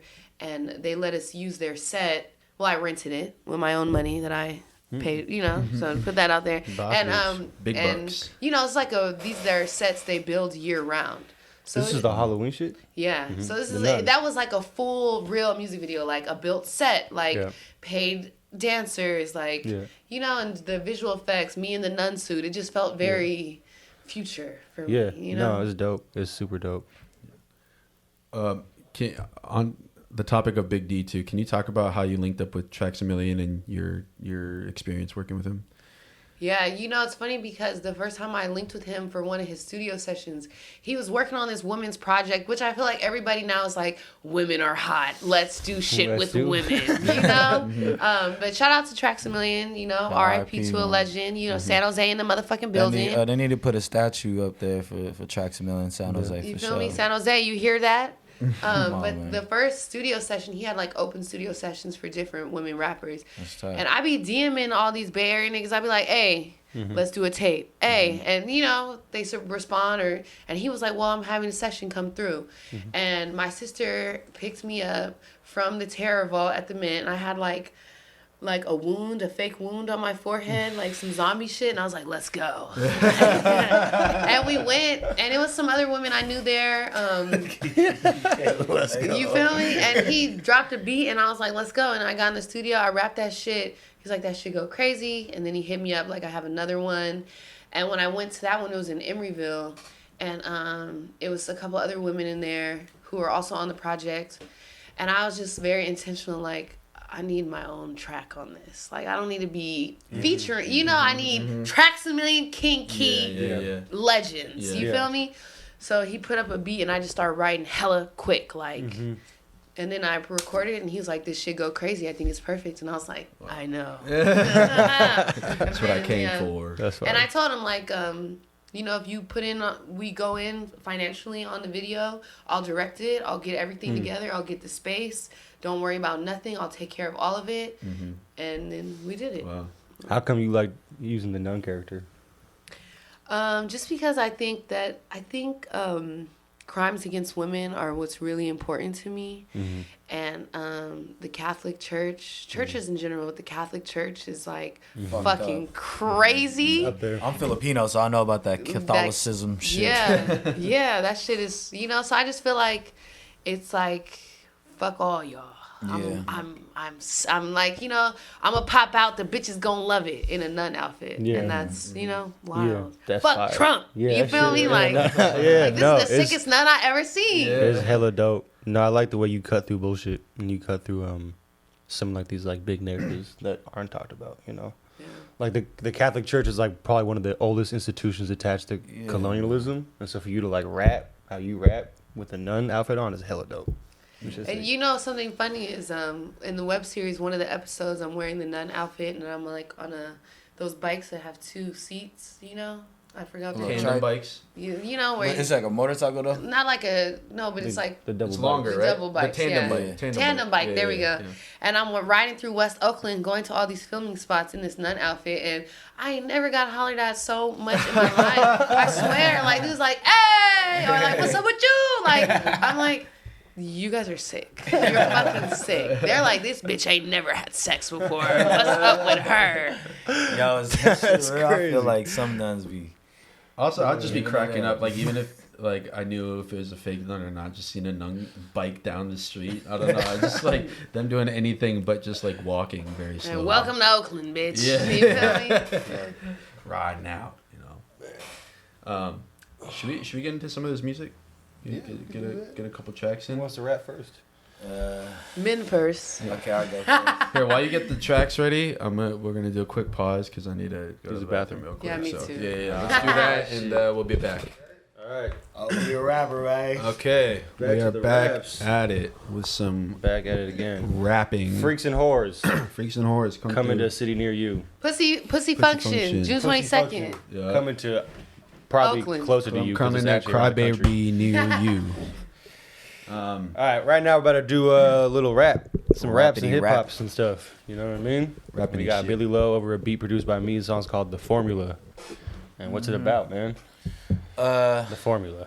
The formula. I mean, I feel like everybody should have a formula to win. So like the whole purpose of the song was kind of just like I felt like Bag hit me up to make this song, and I was like, damn, bro, like I haven't made music in a minute. Like I gotta come out and drop some ill shit, and gotta be the formula to win. You feel me? And that's what I did. You know what I'm saying? And I feel like every other song I'm gonna drop a Bag to is gonna be like mathematical. It's gonna be something in that sense. The equation. The equation. The solution. Something like that. You feel me? We just gonna keep that whole narrative going. You feel me? All right, here we go. The Formula. Talk about people who didn't accept you, and now I'm here. You know what I'm saying? People Yeah, didn't yeah. embrace me, but now I'm here. Yeah, let me look. Watching you tell that story. Yeah. You have a competitive nature. Of course. That's Hopefully, shit, I make it out the gym. Smoke a tree. Think a master plan, I'm a mastermind. Yo, cash is fine. Stacking bands. Why? You wasting your time thinking you rapping like us. Wait, stacking it up, ain't on me. I don't hear none, stay in the streets. That's really where I'm from. Fire on me, sound like a drum. Boy, you a bum, stuck in the mud. Me, I'm treading through water just like Moana. Tryna go farther, high like a sauna, move like a prophet. That's me, way too clean on the Baghead beat. Yo, wake up in the morning, sip my tea. 7 a.m. on the way to this cheese. Just laughing, hopping on this beat, straight gassing. You was waiting on this, I imagine. Formulate the attraction. Value all of this passion. Real life, I be trapping, yeah. Real life, I be rapping. Low key, I be rapping, man. Shit, this shit too easy. Rap shit need me. MP3D, I'm way too greedy. Plan on my ceilings, been there, Billy probably see me on TV. Real shit, I kill shit. Fully automatic when I spit this. Heavy on the shrooms, you can say I'm lifted. Good weed, good money mixed in. Good weed, good money mixed in. Good weed, good money mixed in. Aye, locked in with the villains. On the stage, make a million. Off stage, make a billion. I'm a type of never listen. Stay true, stay consistent. Be yourself, be a misfit. Yo, tucked in a cut home mission. Really up and I ain't tripping. I love this life that I'm living. Free my brothers out the prison. Keep the spirit up, we miss you. Every minute, every second. Stay humble, consistent. Stay making this shit. Fuck, I fucked up at that. Nice, perfect. Oh shit. I thought that was part of the song. I was like, oh, Yeah, that's me right. too. That was very natural. Yeah, I was like, you hit that laugh perfectly. Hey, we gonna keep that shit. I don't give a fuck. I love that song. Hey, man. The Formula, man. And the last part go like, I might fuck around and disappear again. You know what I'm You saying? did. Y'all really wanna know. You ain't drop shit. Yeah. That's Billy, man. Hey, man, shout out Baghead on the beat, man. Growth Mind State, man. Go download that shit. And if you haven't, use a bitch. No, I'm fucking with you. If you haven't downloaded, make sure you go download that shit. Support my brother, man. We're doing Thank big you. things. What's the formula for a proper function for you? Shit, man. A good balance of male and female performers, you know what I mean? Some of my favorite DJs spinning some good art that I've curated on the walls, some good interactive things that my people could do, and then some good food. You feel me? And I think that's like one of the illest ways to throw a party. You feel me? Make sure people fed, make sure people feel engaged. They could do something other than just stare at somebody all day. You feel me? And then also have a good balance of good performers that are male and female, you feel me? Because sometimes having like a too much male leading act is just kind of like, I feel like sometimes it's kind of whack. You feel me? Whenever I I would see always lineups- try to add like a lineup with at least like 3 females. Any lineup I see that has only dudes on it, I'm like, I don't want to be there. That sounds fucking dry. Me too. I mean, that's I'll how. miss this one. But shit Right? might. It's funny. I told Shug I was like doing a show at Neck of the Woods, and it's in the Richmond district. And I told Shug that I was like, oh, I'm in the Richmond. She's like, oh, Richmond, California. I'm like, I'm there. There's hella men there. You said the Richmond district. Oh, She said, might not make that one, brother. Shout out Richmond, man. I got family on South Pablo. You want to do a song? Yeah, I'm down to do baggy chicken, but hopefully I don't fuck it up. I be forgetting lyrics. I be like, wait, did I already do that verse? Right. All right. Baggy. I don't know what the song's called. It's called Baggy Chicken. That's what I was gonna call it. Baggy Chicken. Baggy chicken. Baggy chicken. Is this a Baghead Can you beat? turn my headphones up? Yeah, this is Turn right. Turn my headphones up. I'm actually partially deaf, so it's really necessary. Hey man, that's a performer's life. Yeah, it's like fucking speakers. Just Yeah, blowing. You need to start using earplugs. Yeah. But see, I said that for like have 5 music years now. earbuds, and I tried DJing with that shit, and It it's just sucks. not. If you not don't though, bro, the you're gonna same. have a permanent Yeah. in your hair for the rest of your life. Yeah, but Yeah. I'm like, fuck it, we ball. You know? Like, she was so tight, and then she went deaf. No more music. But no, I mean, like, as a producer, I'm hella worried about it. Because, like, there's certain shit I'm not going to be able to hear. Like, one of my older homies, he's like, yeah, I can't hear the high frequencies anymore. Yeah. So he has to account for it just by knowing that he can't hear it. So he has to, Right. he can kind of, like, you know. You have to guess. Play a little Baggy guess. chicken. Don't worry about that another day. Yeah. Scary. Baggy chicken. They gonna have fucking technology for that shit in the future, guys. That ain't true. I'm going to have hearing I hope I'm dead by the time that happens. Okay, I do not want to be around. I'm gonna inject TRT into my eardrums, bro. Oh, no. See what it MSG. All right. Ready? Yeah, I think so. I hope so. What the hell? Whoa. It's just one part I always forget. Let's make it up. Don't say it. Though, okay, I just wanted to let you know I actually wrote this originally to that another beat you sent me, and then you were like, oh, my bad, bro. I forgot what I sent you, so somebody else has that now. And I think I hit you like, But you that's because you're not the only one, but hella folks have my beats for like a year and a half, and then I forget about it, and then I started writing this song immediately. I didn't. And I think I messaged you like, let's compare songs, and whoever's better gets to keep the beat. Yeah, that's I done had that But what shit. beat That was- same situation. Yo, that's a before. good way to do that, honestly. Yeah, because why the fuck Everybody- should you get it if my shit go harder? Right, You right. feel me? Yeah, just 'cause you were Mathematical. there again. Mathematical. The formula. The equation. Go hard. Baggy Okay. chicken. This one will be nobody's beat but yours. No, no, no. Yeah, I hope so. All right, you ready? Yeah. Belongs to you. So what can I do to make you feel like my heart's on a mission, yours inside of a trick. You out here pushing pussy, but you could be selling dick. You wanna show me something that's rich. I've been around long enough to know that you ain't on shit. Your daddy ain't on shit, your mama ain't on shit, and your sister's hella pretty, but they also ain't on shit. I'm on to something different, so I'm not that type of chick. I'm the type of bitch to get a bunch of bitches rich. Now you see me in the streets, don't speak. I'm a star, can't associate with niggas so weak. You cooking up the drama, I don't eat. I used to be a vegan, but now I'm eating meat. But it's steak, little baby, not beef, so what's the issue? You getting too excited that I'm not fucking with you. You asking me now, what did you do? I'm me, you're you. That's the first clue. The second clue is class, and you have none of it. The petty shit is here, and baby, I'm above it. I act how I am, and all the hoes love it. I don't act like my shit don't stink. My shit do stink, and it actually disgusts me. Whoever thought I could push out something so ugly? Take another glass of the bubbly, then he can eat my ass, and it's lovely. True, the math is mathing, but this ain't school. You fucking with the period, and the period, ooh. I'm fucking with the tang, making it do what it doing. You ain't fucking with me, and that's on period, poo. I'm fucking with the tang, bang, bang, bang, bang. I'm still working out what I'm gonna put right here, a little hook or something. Maybe I'm gonna talk shit or something, you know, I don't know. Ha, ha, yeah, yeah, ha, you know. Okay. Hey. Hello. I'm fucking with the tank, bang, bang, bang, bang. Shook to my left, and she on the same thing. You on a man dick, we not in the same skirt. All that extra shit gon' get your little friend hurt. I can't give my heart to you, I don't have no room. Occupado, like a dive bar bathroom. Hating on a kid, that's a bad move. Loving on a kid, that's a rad move. check this, check that. Little baby, where's the check? I need people in my, not people on my neck. Bitches at my shows, not bitches on my couch. This was my killer bitch.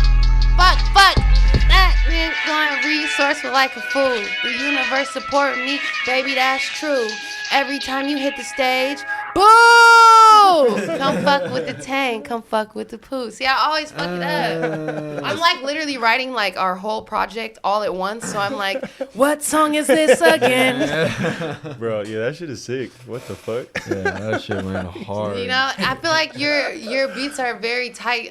They're different though for me. You know, so I'm like, how am I gonna harness Baghead this? You definitely know, got that different. Like his shit coming from a different angle.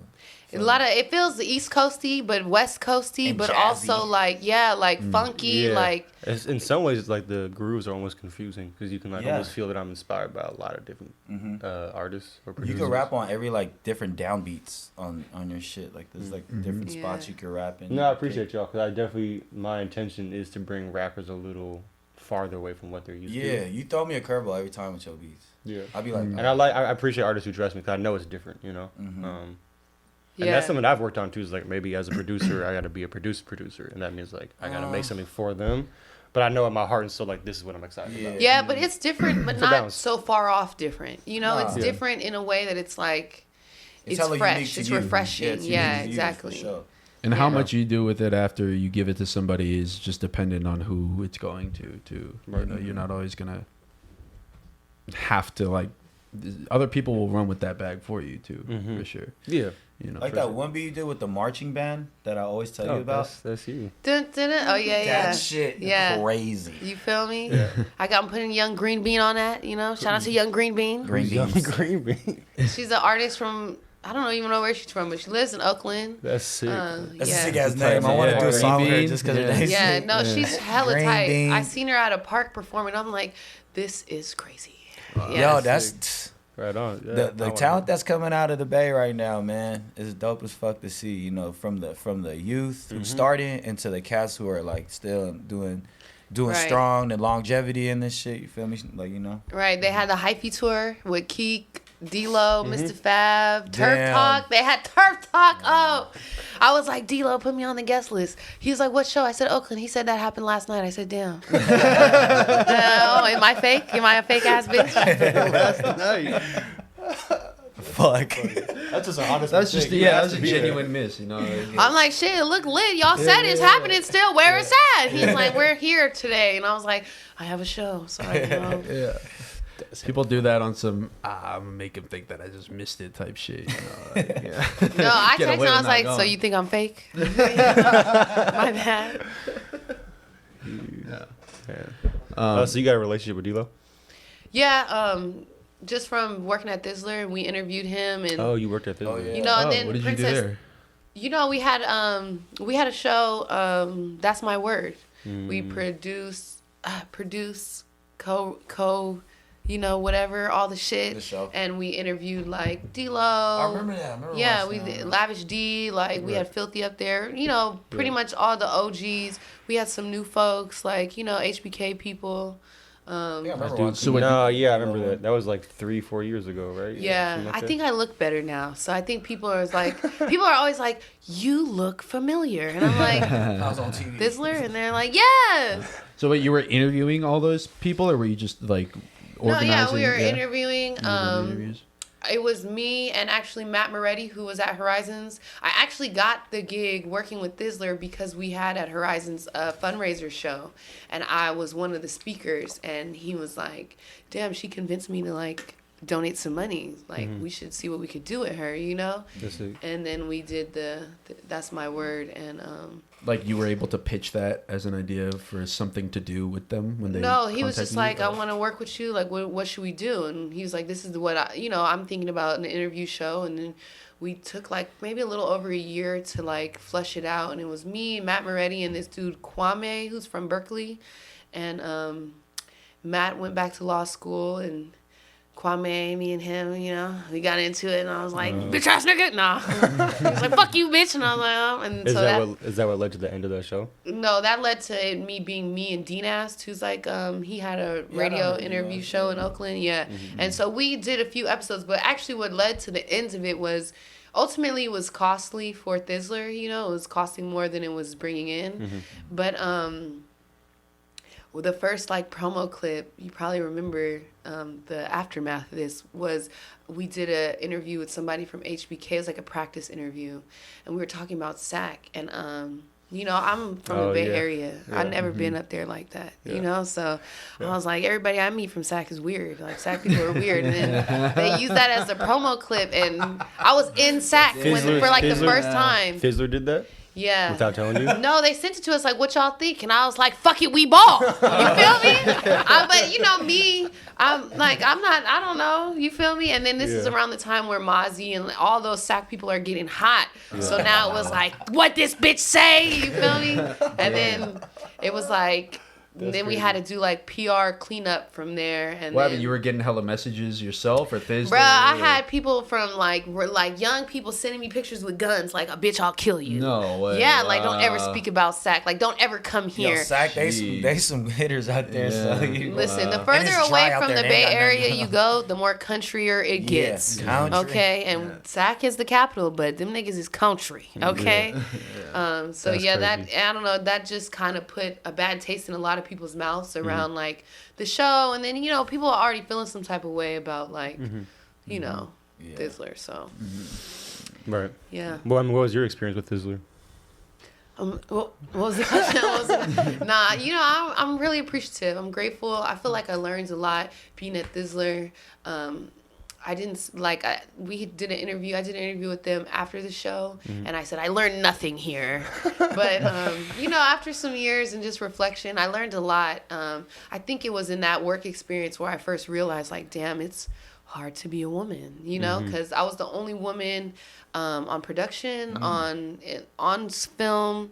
And it was just like most of the people we interviewed were not women. And it's like Bay Area people, like, you know, we're so tainted by pimp culture and just like anti-woman shit out here that it was really it turned out to be a hard job, you know? And it was good because I met a lot of people that I fuck with to this day, like, you know, D-Lo, growing up listening to him, and now it's like, you feel me? Just the homie, You feel me? And like Doobie the Sugar Wolf, like OGs. Yeah. But it's also like... Yeah, because y'all interviewed him right when he came out. I remember that. Yeah. Yeah, but the connections from there, I mean, must have been priceless. You Yeah, know, definitely. And unmatched, still, like, I felt like it's a lot of older black men stopped me in the street like, you was on that interview show. And I was like, oh, yeah. I had you know, it's crazy. I could talk about it now, but me and my partner, we was hitting a Walgreens in Oakland. And we was on the way in. Or maybe it was on the way out. I don't know. But we was going in there to steal a lot of stuff. And the homeless guy in front of the store was like, Qing Qi, you be on the Thizzler. I see you. And then we come out and he's like, Qing Qi, like trying to talk to me. And we got a bag full of shit, the alarm going off. We like, catch you another time, brother. You know, like. It's hard to be a rapper and a trapper. You know what I'm saying? You know? Goddamn. Yeah. That's a great In the part. lick and they like, hey, is that you? You like, it's not me. I was like, damn, I hope the police don't get to interviewing him. He's like, yeah, I'll show you who it was right here. Damn, That's how you know you made it, is when you can't even fucking rob a Walgreens no more without somebody recognizing you. You feel me? You feel me? Hey, I ain't gonna lie. Like, when I came home, when I called my sister after, you know, we had a nice run, you know? But when ultimately we got caught, I called my sister from jail. She was like, bruh, we seen your mugshot. We thought it was a joke, bro. I'm like, you knowing you, we think you playing. I'm like, I'm in jail. Send help. Like, no. Man, well, I'm glad you got out of jail. Goddamn. Did they talk to that guy? No. No. They didn't The need question is, did you ever get caught for that one? No, I did not. But no. was I even I really thought that's there? what This you could were be talking fake, about. you know? fake news. You know, exactly. Freaks and Horrors tour. Yeah. You feel me? Coming Big out Hungry, July. King Key, shout out Big Baghead, Hungry, Mouse man. Twat, Young Twat. Tucson, My brother, man. Poontang Clan. Young Tuxton. It's my You feel sister, me? man. Yeah. Hello. Hey, no, Big Hungry's my brother, Hellbound man. Pound You out better this slide. bitch. It's gonna be a good Sink time. or swim, you bitch. I never played San Jose before, so Oh, for real? yeah, they got good energy out I've there. done like Yeah. small things. I DJ for Dregs when he was opening for Nicotina out there. Yo, I opened up for Nicotina during that time where you had to buy the tickets. yeah, okay. I opened up for Hustler, San Quinn.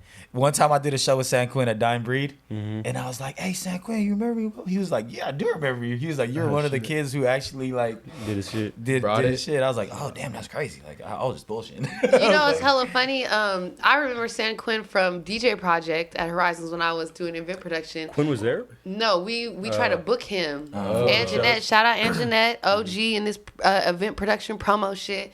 But we tried to book him for our Summer in the City event. He said, "Listen, you need to pay for me and you need to pay for my son. And if y'all don't got it, Oh, his son then I ain't Astro, coming." right? Yeah, and we was like, Galaxy we're poor. or- Sorry. Maybe another time, you know? But we was just starting out. But I was like, damn, this nigga Quinn's sick. He said, me and my son or no go, bitch. And I was Like like, his son He was trying gonna to give it. No, perform. his son is dope. His Oh, son can yeah? rap. but this was when he was a little kid. You know, Oh, this is, this I like was 10 years 15. ago or some shit. You Oh, know, yeah. so this is like 13 years It's ago, a minute you know? ago. This when Literally. Galaxy Adams was like little. No, yeah, but you know, I feel like that's Bay think that's Area. his kid's Like, name. you remember when Keek the rap Sneak name. was on, he was on My Sweet 16 on MTV. Oh yeah. Yeah, it was a chick from the city, and she had a Yeah. Sweet 16 No over way. in, it was Like Palo Union Alto. City. Or yeah, somewhere far. At the hotel down there. I think it's the Four Seasons. And she hit him up like, how much will it be for you to perform at my birthday? And he was like, 13,000. And she was like, done. I was like, this. When we see that, my brother was like, this nigga Keek got him. Yeah. Got him. Nah, you know, but it was like Yeah. peak hyphy, you know? Yeah. So, Nah, his- and it's his rate MTV. So it's Yeah, like, exactly. And they make got them it back. cash out. You Yeah. feel me? That's not shit to MTV.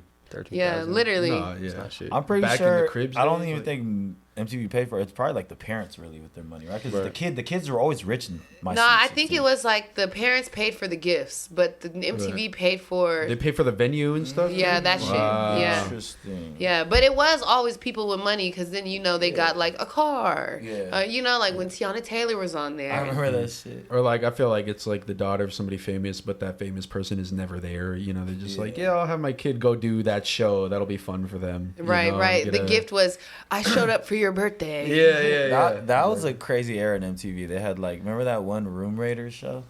Bruh, I think Oh, about it I've all heard the about And time. Catfish, when Catfish was like, Catfish. like damn, fools were getting catfish. That's when we were like, open our eyes, like, damn, you shouldn't just like Facebook message. Yeah, you don't know if yeah. she's real. It's dangerous. Have you ever been catfished?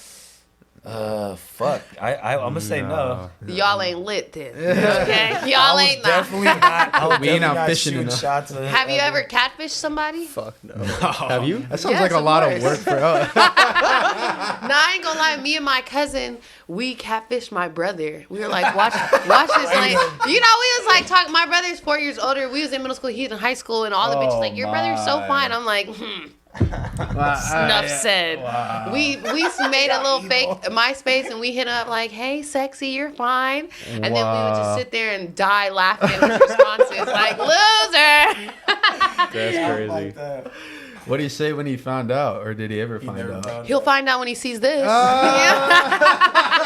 Did you know? Did you get money off him? No, we didn't take it that far. No, We were that's- just like, yeah. let's laugh and just always have this memory of how you're corny. Like, you know, Yeah. you don't know I know talk how to you bitches. spit game now. You feel me? Yeah. Like, I want to see what this nigga be saying, you know? Yeah.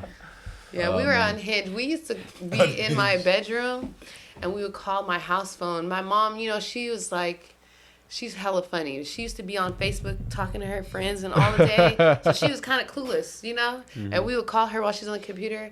I'm like, what's up with it? Where your daughter at? She'd be like, no, she's not here, babe. And then I'd be like, but you sound good. What's up with you? And she'd be like, no, I'm an old lady. No thanks. I'm like, come on, you know? We would just harass her. She's still like cooling it down. She's Yeah, like, no, it's not for me. Literally, when Cat Williams said in his stand-up, when you call white people, they're the nicest people, it's very true. Because I would prank call my mom all the time, and she's hella nice. She's like, no, babe, no, sorry. Hang up. I call back, bitch, why you hang up on me? She's like, I'm sorry, I'm busy, gotta go. You know, like, Still picking up the phone. You know? Never reacts, You know? bro. She got a good temper, good head. That's crazy. yeah, that shit used to be fucking fun. We were literally jackass, you know, like girl. I had a boy in my school. We was in in-house detention together. He said, "You're like the female Andy Milonakis." I was like, "And don't you fucking forget it, bitch." That's high praise. Yeah. Call me a Fucking cheesehead. Yeah.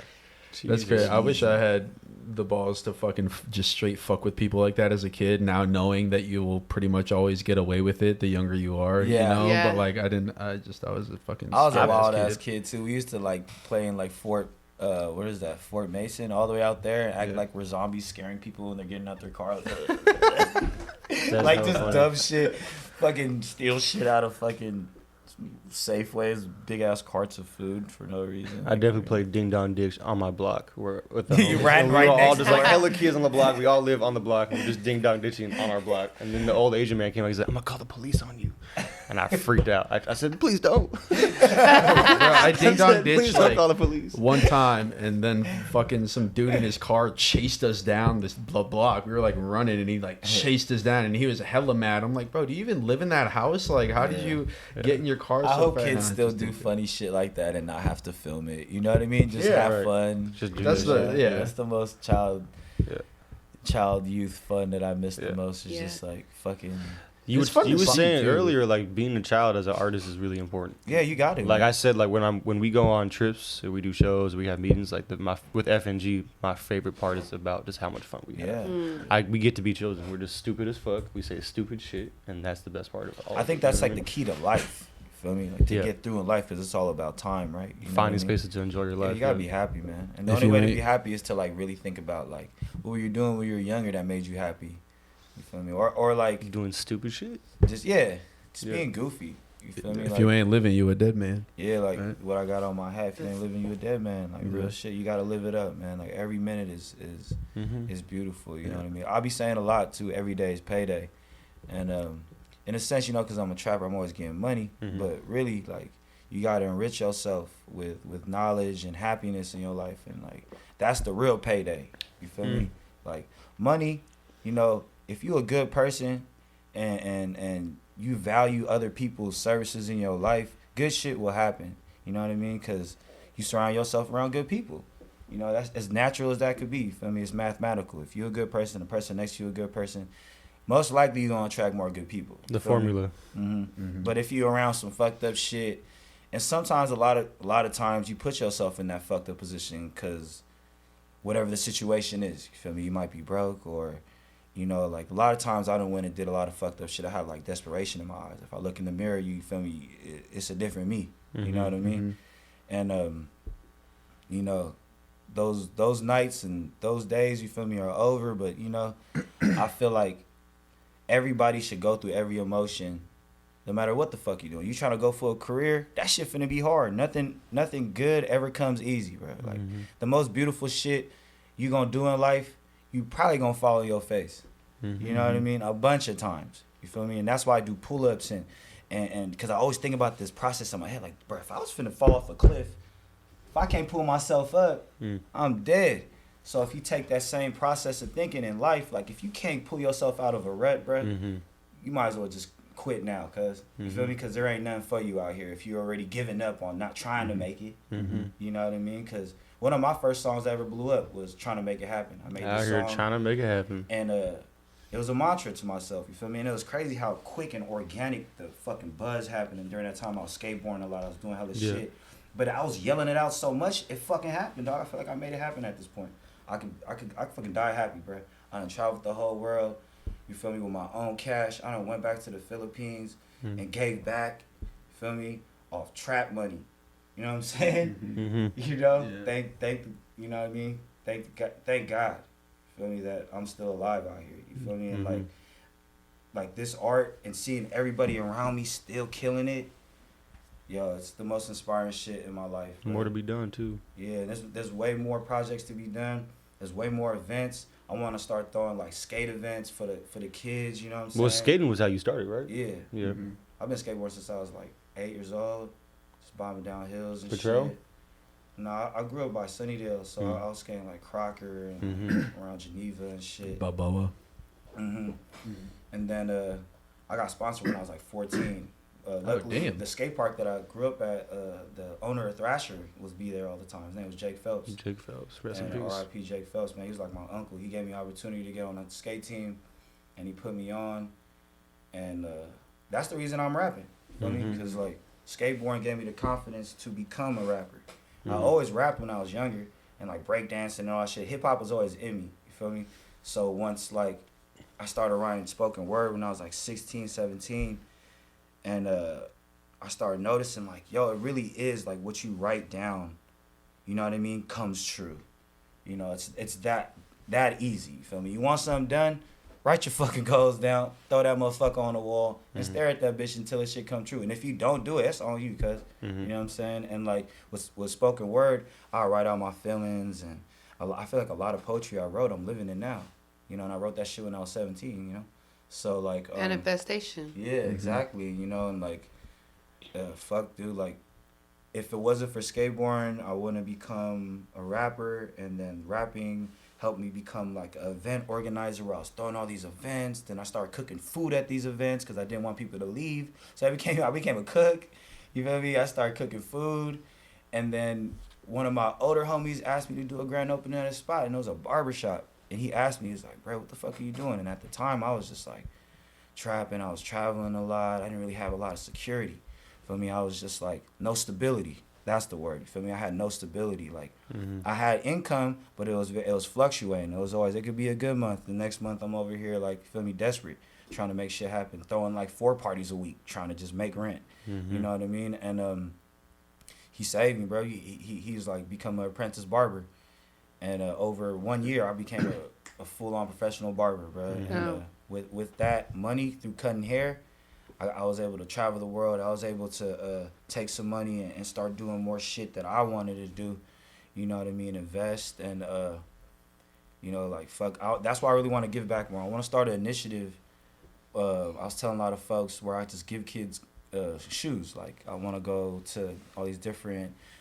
not secondhand stores, but all those ones that got the ill shoes, you know, and talk to them and be like, you know, let's do this program where if kids get good grades, they get the shoes that they want, you know, and also bring it to where they could get their hands dirty, right? This is one thing I've been thinking about, where I could start an urban farm and build a mini ramp there, so show them how to build shit, show them how to farm, because I know how to grow weed. I know I'm good with the nature, you know what I mean? I understand environments and all how to grow and humidity, all that shit. So if kids put in work there, you know, they understand what hard work is. And if you put enough hours, you're going to get the kicks you want. Or if it's a skateboard thing that you want, you're going to get a skateboard. Or, you know what I mean? There going to be different tiers of shit, you know what I mean? That's where I'm going with this shit. You know, like, I think, like, as much as I am a rapper or entrepreneur or a creator, deep down, bro, I just want to give back. And if there's some way I could get through life with having that as my career and give back, that's what I'm finna do. Because cutting hair already, you're giving back, you know? Like, every haircut, someone sits in your chair feeling like shit because they're coming in to get a haircut. You feel me? They're not good, you know what I mean? They're like, I need to get fresh. And then they end up leaving, you know, feeling the best.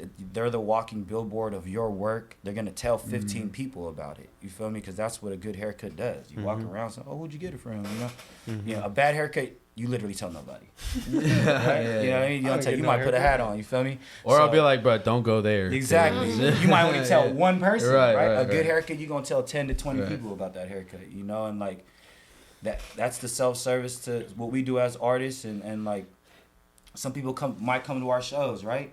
Not feeling it that day.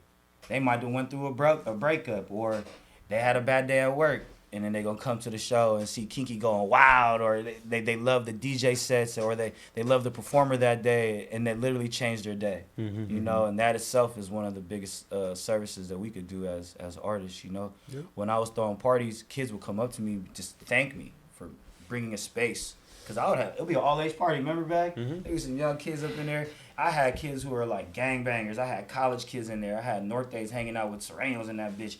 I had graffiti artists who they used to beef. They're all in the same place. Yeah, that shit's dope. You know what I mean? And like, some kids who are young there, you're a testament to that. Bag was. He was a young kid at the shows, and now he's doing his own shit. And I think that was my whole purpose. That, like, I need to start a scene so I could spark that shit. You know, like, it wasn't going to be me, or it wasn't going to be the people around me. It was going to be the next generation of people who could see that they have an opportunity. You feel me? Because the scene out here in Frisco, I'm gonna be real with a lot of people who don't know about it. Like, it was really hard to break out here in the early stages of making music in like early 2000s, because Qing Qi said it was like the hyphy movement. If you wasn't making hyphy music, you wasn't really relevant. Yeah. You feel me? Or if you was trying to go do some other shit that sounded different, some people wouldn't receive it well, in a sense, So I was like, fuck it, I'm gonna build a scene, get all my artist friends who make music, and if they love it, they'll love it. You know what I mean? I never tripped off people either liking my music or not. Like, I was always gonna make music. If people didn't like it or not. That's the coolest thing about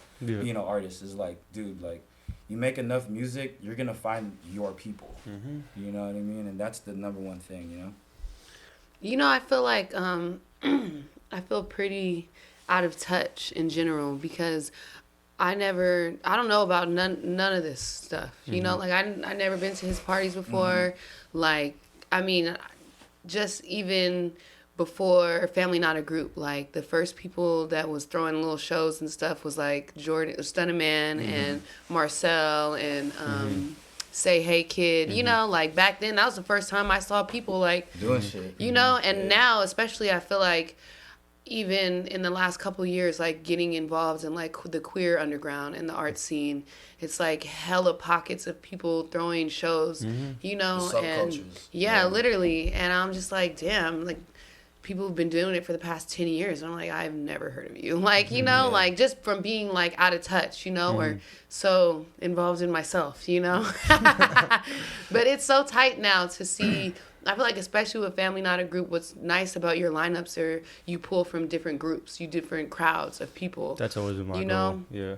And I feel like that's what I want to do too. It's like, I don't want to throw a party that's only women. I don't want to throw a party that's only queer or only this or that, or like, I want a little bit. You want all representation. Exactly, because that's when it's gonna be fun. Yeah. You got the skaters back there. You got the graffiti. You feel me? Yeah. You got the straight. You feel me? The queers, the lesbians, the blacks, the whites, the browns. You feel me? And that's my favorite part about the Bay, is that they all coexist together. Yeah. And with a little more intention, it becomes like tenfold.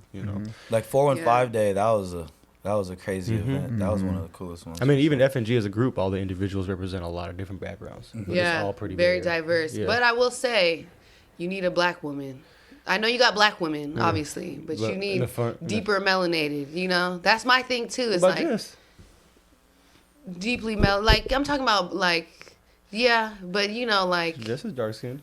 Yeah, I wouldn't call her dark skinned. She's brown. Okay. Yeah. Well, just send me a list. We'll induct them. No, I told Af this too. I said, listen, you need a darker skinned woman in there, just as representation. Because I feel like for me too, like, being so light skinned and my sister being lighter than me, and like, as women, we have to. I feel like when we first started Putang, there was a point where I was like, it ain't a lot of black people in this group. I was like, wait a second. Yeah. It's a lot of niggas being thrown around. There ain't a lot of niggas in the room. Hold on, But I know Af was talking. We were talking about it, and he was like, "Listen, we want to fuck with y'all, Putang." And keep. So I appreciate y'all for always extending the hand out, and we see you guys as colleagues, and then it's inspiring too. Yeah, definitely. I mean, we're extended family. Yeah, exactly. That's why I could put my pussy juice in Mike's face, because you know what I'm saying. Yeah. We're that close. Yeah. Well, also, too, with these older shows you were talking about happening and then starting to do more shows now, I see a strong correlation between just how the waves match up with our phases in life. Like, when I was going to these shows at Submission, it was a time in my life where it was like I was still in school, and I was like, you know what? That's what I aspired to do, right? And then now all these shows are happening, and then I think the influx of how many shows happen too is a reflection of how many other people were kind of influenced by that first wave of stuff. And it's like not the first wave in the city, but it was kind of the earlier waves for us to experience. And then now it's like all these people from that really have turned it into what it is now, like FNG, you're all products of that. I'm a product of seeing those early shows too, and just seeing that big picture, seeing the waves of how things go up and down, and who's in the spotlight, and then who kind of like takes the reins to have like the main ring of shows right now. It's cool to see, but also it's just to point out how it's all connected too. Like you're saying, like hitting for sure. Yeah, you're like, oh, I don't feel like tapped in, but you are, because you not only were at those old shows, but like you were. I mean, especially Billy, you were throwing those shows back then, so like you were tapped in, and then now you're tapped into the new shit that came out of that, you know. Yeah. And so that's really cool. That's the coolest part about it, man. Yeah, yeah. Shit. Because we're all artists at the end of the day, and it's dope that you guys named a family, not a group, because I feel like I have an extended family, and it all comes from, like, just me writing my words down, yo. If I didn't, I told Callie this, yo, I was like, yo, if I wouldn't become a rapper, like, y'all would be my friends, yo. And that kind of bugged me out. Like, I was like, shit, if I wasn't creative, I wouldn't know nobody in this room. Real, and I was like, fuck, thank God I was creative. You know what I'm saying? No. Cause like, what the fuck would I been doing? I probably would have been thugging a little harder. Me and Mike but I joke was about like, all the time. Me and Mike talk about, like, if he wasn't funny and I wasn't good at making beats, so we wouldn't be friends. You know, I wouldn't be your friend if you weren't good at making beats. You know. Well, that's another. I mean, like, you attract who you mean. are. You know? I wouldn't be your friend. You know, good thing, motherfucker. But it's real because like we are around the folks who we are inspired by and like push us to be better. You know what I mean? Callie is definitely one of those dudes who's seen me grow, and I see him grow through this whole process. You know, Gable too. Mm-hmm. You know, Gable's one of those dudes who are like, we would be at the skate park freestyling together, you know? And to see him now, he got his podcast and he got Burner on the show. Yeah, and, Gable was like, the first one that led us into rapping. that shit. Yeah, because, like, yo, skateboarding and rapping for me, that shit was all, like, intertwined, you know? So, like, it was a matter of time before I started really rapping and fucking shit up out here, you know? Because I knew it. I felt like I had to. You know, it's just something in you, you know? Like, if you're a really good artist, you know you fucking got it. You know what I mean? It's nothing, it's undeniable, you know what I mean? Like, that's why when you see me step on stage and people are captivated, it's because I know how to get people captivated. You know what I mean? It's not like I'm trying to be cocky. It's just, you know, when I was younger, I used to always feel that shit in my soul. I had some fire in me. It's not like I just wanted to be a rapper. I just knew once I was touching that mic, shit was gonna be ill, you know, because I always loved the rapping and always studied it, you know. And if you love something so much, you will study it, you know, and you'll understand each part of that shit like a science, you know. And if you're a good rapper, you know it's just a really huge puzzle. So, I mean, if you rap good, you just put in words, they fit, you know. And if you're a really good rapper, you make anything rhyme. Feel me? High, hot, you can make that all sound the same. You just gotta put a little twang on it, or a little, you know what I mean? Put a little sauce on it, you know, like. So all the rappers out there who want to fucking do this shit, or all the artists out there who want to do that shit, you know, just make sure you can hone in on that fire within yourself, because everybody got it. Feel me? I'm not just saying, like, oh, you need to be this way. Like, nah, dude, like, just find that shit in you, you know? Like, take your time, be kind to yourself, you know? Because a lot of times in this rap shit, I want to be 100 with you, bro. Like, it's a lot of violence. I done been through a lot of shit. At this point, I don't want to be around no fuck shit. I want to be peaceful. I want to be wavy. So if you around me doing some fuck shit, just come on, man. Just tell me and I'll get the fuck out your way. Because I really need good people around me. I done been around a lot of fucked up shit my whole life. I'm done with it. You know what I mean? Like, I'm trying to make good decisions, move right. Feel me? My whole aura of my life is green now. You feel me? I don't want to be around no red, no black, dark shit. I'm trying to see wavy, purple, pink colors and green. You know what I mean? Like, you know, like, that's my whole purpose in life. And if everybody want to rock with me, let's get with it. You know, like, I'm about to start my own podcast soon, too, and call it Get With It or Get Lost. You feel me? Because that's my whole shit, you know? Get with me or get lost. Because if you ain't getting with me, like, there ain't no point to try to act like you trying to. You right? Period. You know, because there's a lot of motherfuckers going to ride on your coattails the whole time thinking that you hot. But once you take that L and you fall on your face, you going to really see who really rocking with you, you know?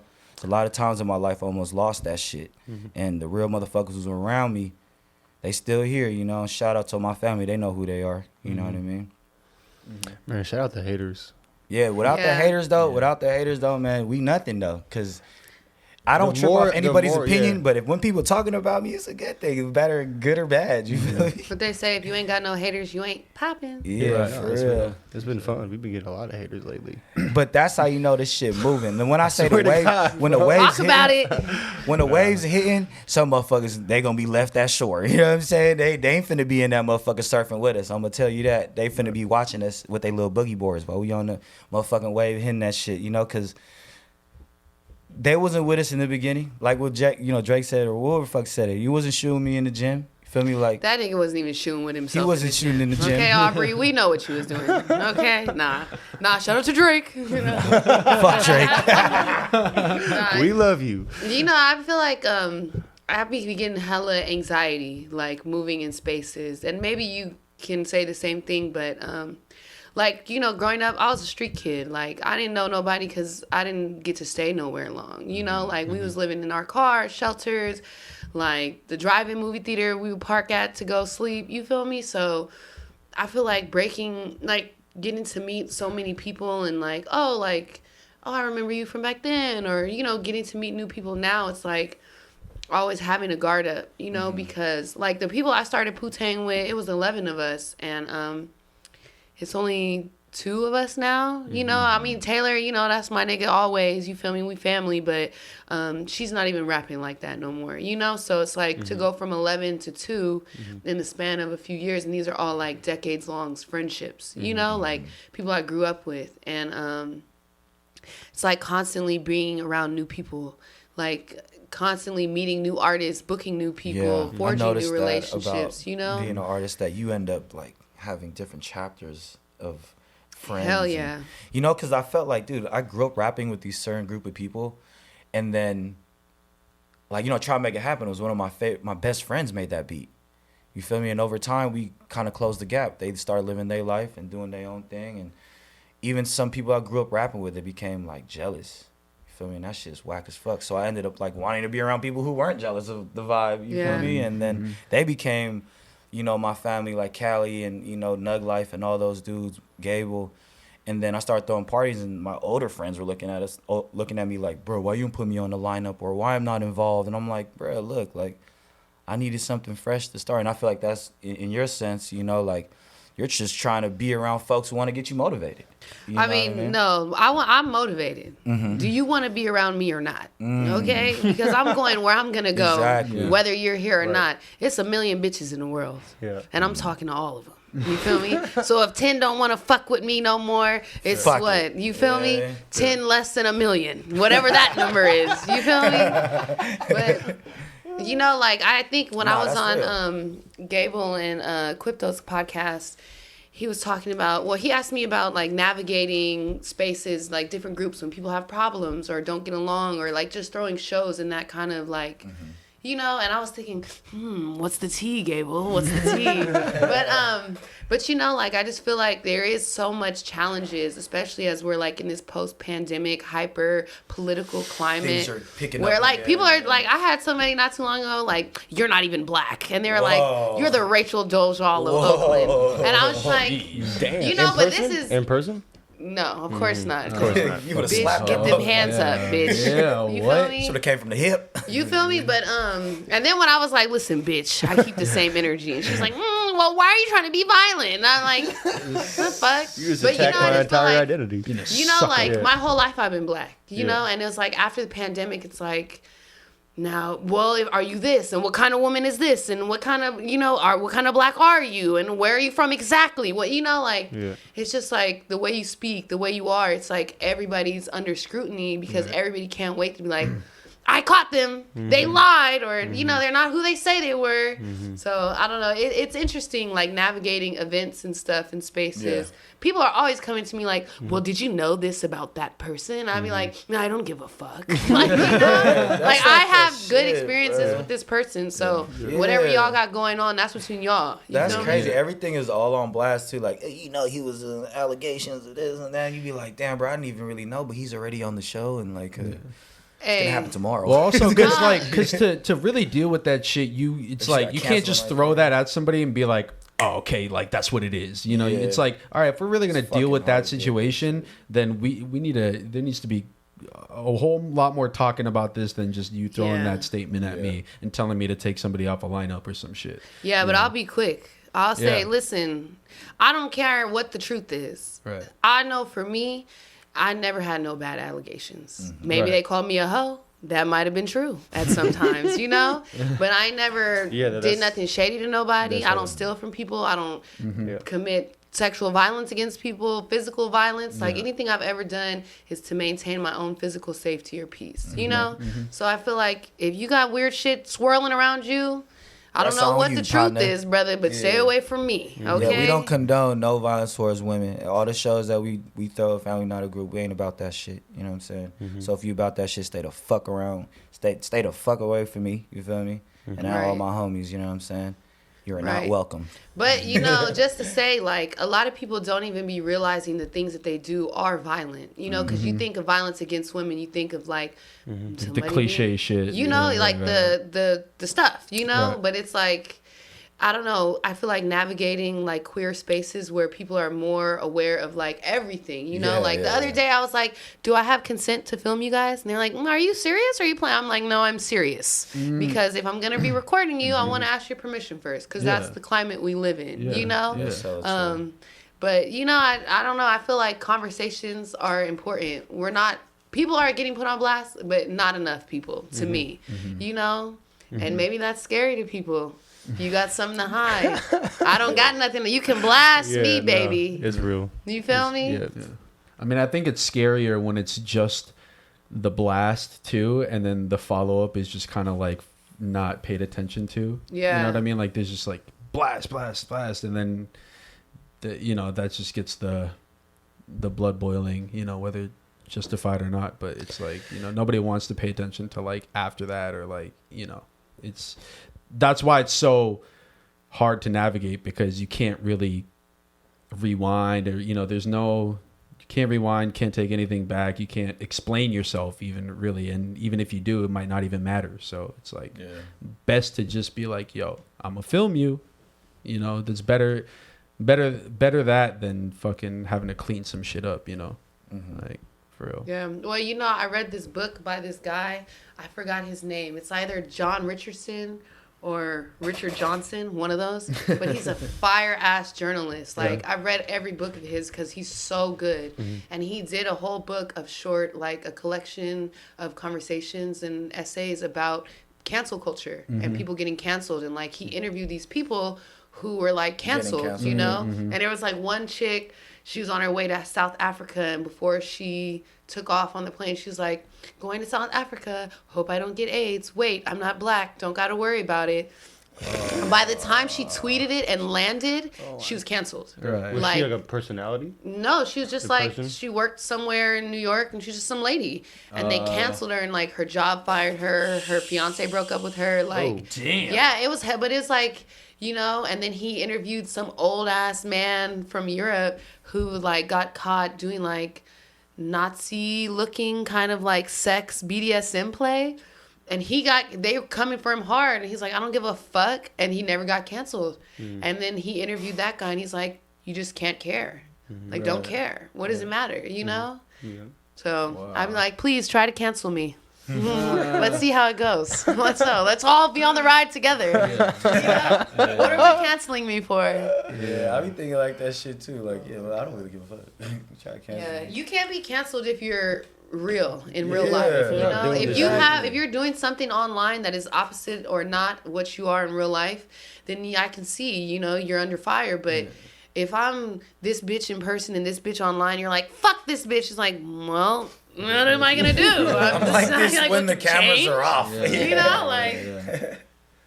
I remember after I said that sack shit, I did a show in San Rafael, or I don't know, whatever. And DJ Black Mark was there, and he was one of the DJs. And I went on, and it was like, all the bitches came, and it was turned up, and he was like, you cannot be stopped. And I was like, yes. I felt like an X-Men. I was like, Hey, no, the way the King Qi be getting the bitches moving though, that shit is crazy though. That shit's lit. You get everybody moving, but when You're the never females gonna go on get there, that canceled. shit is crazy. You're not gonna. Yeah. Also, it probably helps your just mental state of it all to have dealt with something like the whole Sack Fizzler situation.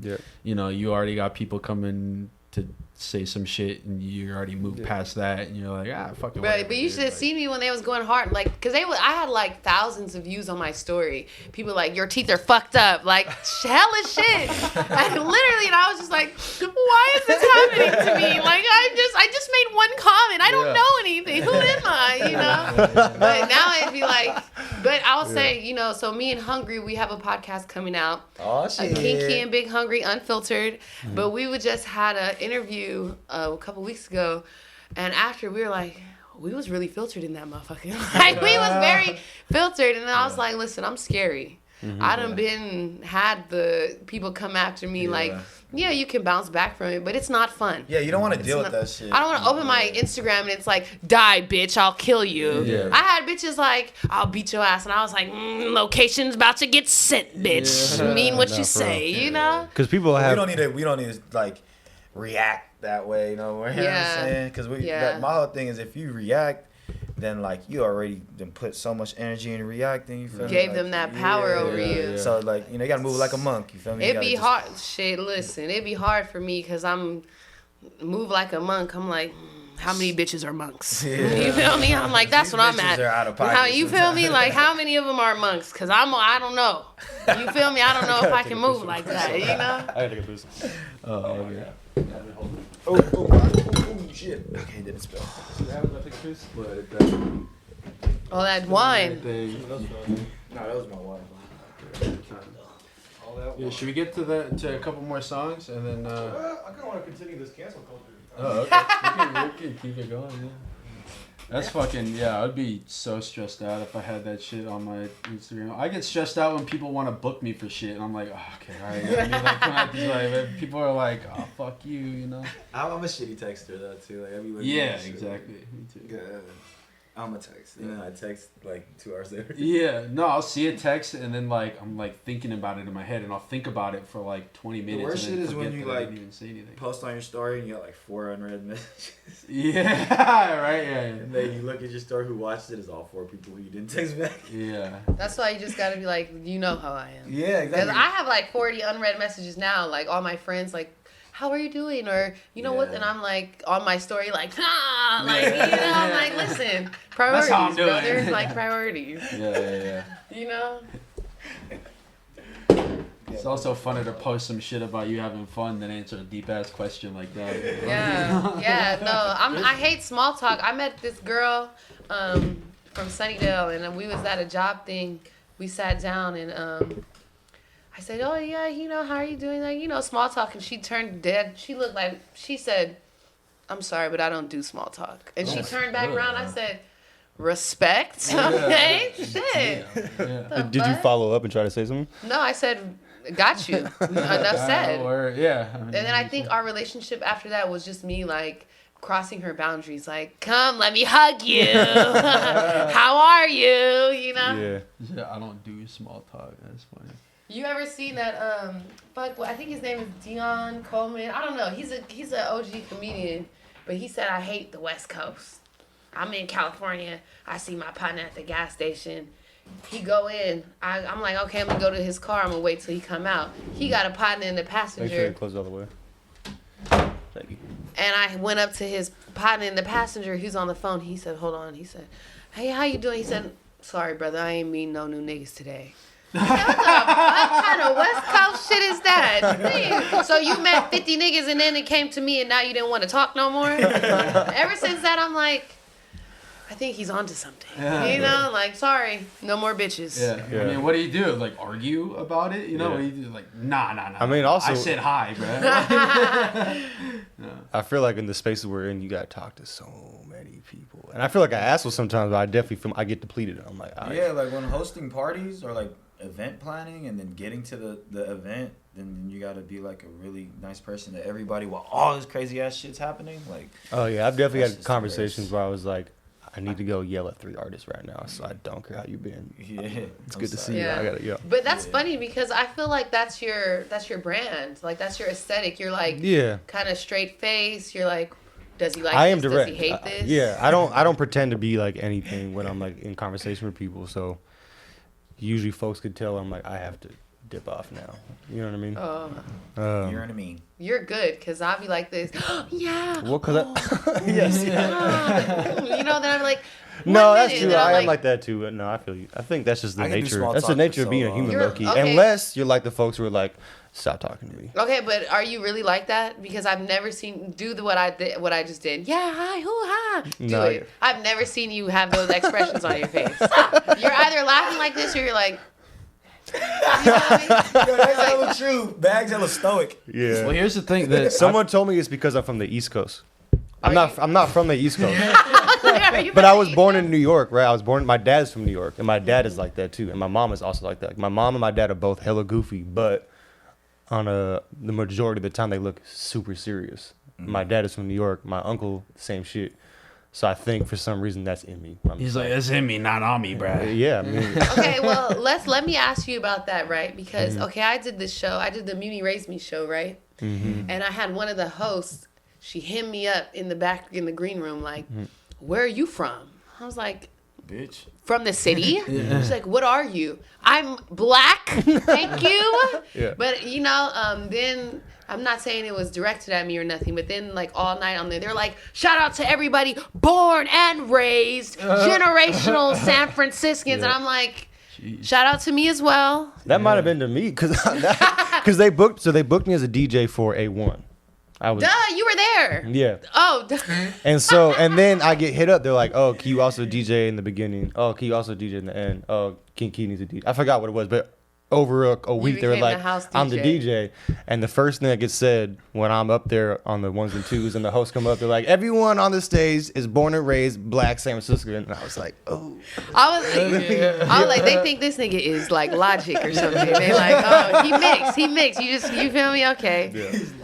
Yeah. But well, that honestly, like situations, like not just about race, just in general, like uncomfortable situations where you're brought into question by people outside of you. I've gotten really good at that because of what we do, you know. And it's like it's kind of made that tough exterior to where it's like you said, if some shit's being said about you, that's probably on you, and if it's not, then why the fuck would you care, you know? Right. And that's a skill to not care because like even if it's a lie, you're gonna want to be like, "Oh, I gotta talk to them about, I gotta figure out who knows what." And the real goal is just not give a fuck, you know. Unless it's real, then you gotta deal with your accountability shit, you know. Yeah. Yeah, like if you use a piece of shit, like use a piece of shit, and you can't hide that shit. You know? And that's why I like haters, because it's like, if shit is being said about us or my folks that clearly is based in just insecurities of the other person, that means we're doing well. Right. People who do well make people more insecure, and then they say some dumbass shit. So the more we have haters, the better you're doing. You know what I mean? Right. And, you know, it's funny too because like just being in event spaces and trying to cater to so many demographics and bring different crowds into your spaces, it's like you have to be kind of malleable. You have to be a chameleon with people, and just kind of A people person. you know set the space for them also to you know. I mean, not to be too braggadocious, but it's like I think I'm well liked by a lot of people, and I think it's because I'm really understanding. People can just feel like, oh, I don't know what it is, but like I'm able to be super empathetic to everybody, you know, to some extent. I definitely have like a certain barrier, but that's really important as an artist, is to like have an open mind in like in the truest form of that, you know. We got 20 minutes left. I think like when you're so much of like that type of person that you get burnt out real quick. You know what I mean? I get burnt out a lot. Giving out so much of your heart. Some days I'll be feeling like, damn, I try to be everything for everybody and then forget about myself. You feel me? And like, that's when I really assess myself and I really sit back and probably eat some shrooms and just count my money up. You know, and think about what the fuck I gotta do. Cause there's some days I'm like running around trying to do shit for my mom, do this, do that. Make sure everybody's straight. You feel me? And then it's like 7 o'clock, bro. I didn't even fucking eat yet. You know what I mean? I'm like, fuck. Like, you know, so there is some times you guys gotta take a break from people sometimes. You feel me? Like, Hell yeah. if you like a people person, to cleanse is just to be alone, dog. You know what I'm saying? Like, you know, the best thing to do is just really check your frequencies for a second. Like, take your time. Well, that's what breathe. you were saying about the anxiety of being around so many spaces, like, because then you're you know, being a person that is tough as it is. So when you're in like constant relation to people, like you're kind of pushed to not be yourself, maybe, you know. So you have to like stand, you have to stand tough on who you are, and that's like a struggle within itself. So it's really nice to take a step back. But your real family know when you ain't feeling it. They'll really check in with you. That's the dope shit about it. Like, you could be hella fake the whole event, and then someone's gonna pull you to the side and be like, bro, you good? Like, they might know the situation you're going through, and that day you had to go do the show. You know, that's the number one thing. You know, like Paid in Full, when he was like, the game don't care if you sick. It keep going. And it's real. Rap shit too. The game don't give a fuck if you're sick or you just got into a breakup. You finna go up there and rap, bruh. You better do it good. Like, you know what I mean? If you don't, it's because use too much in your head. The game don't stop. Like if you want to be a rapper, you want to go for it. Don't give a fuck what you just went through, bro. Like throw all that shit out the window, go on stage and let it all out. And then probably at the end of it, you're gonna feel great. But that's what it takes to become like a good artist. Like you just gotta, dude. If you want to make it, you gotta go on tour. And there's gonna be a lot of days on tour where your life is gonna hit hard and you on tour. Freaks and whores, pussy function, fuck with it. Yeah, you know. July's gonna be a hot month. You feel me? I would say though that like I mean obviously I'm a rap star, you know, but I consider myself a full artist, like, and not a rapper, because like I don't do like rap challenges. I don't do. I know I did do that one for you, and then I just was like, never gonna post this, I guess, you know. I love it. But you're creative. Like, you're a creative person. Yeah, like every time that I've been like physically unwell or not like just not having a good time, like I remember one time like I had fibroids on my ovaries, which is like a real big issue a lot of women deal with, and I couldn't walk. Like I was in so much pain, like I was crying because I couldn't stand, you know. And I had a show and I was out of work for like a week, but I'm like, no, I have to go to this show. Like, this is ancestral. You feel me? And I went up there and I went stupid. And it was like all the pain, all the stress, just of being unwell for that long. I just put it out and people was going crazy. And I was like, no, I'm going to go lay back down. You know? Like, so it's like. Got to push yourself. No matter how I'm feeling, I'm not going to stop my music shit. Like, I won't show up to work.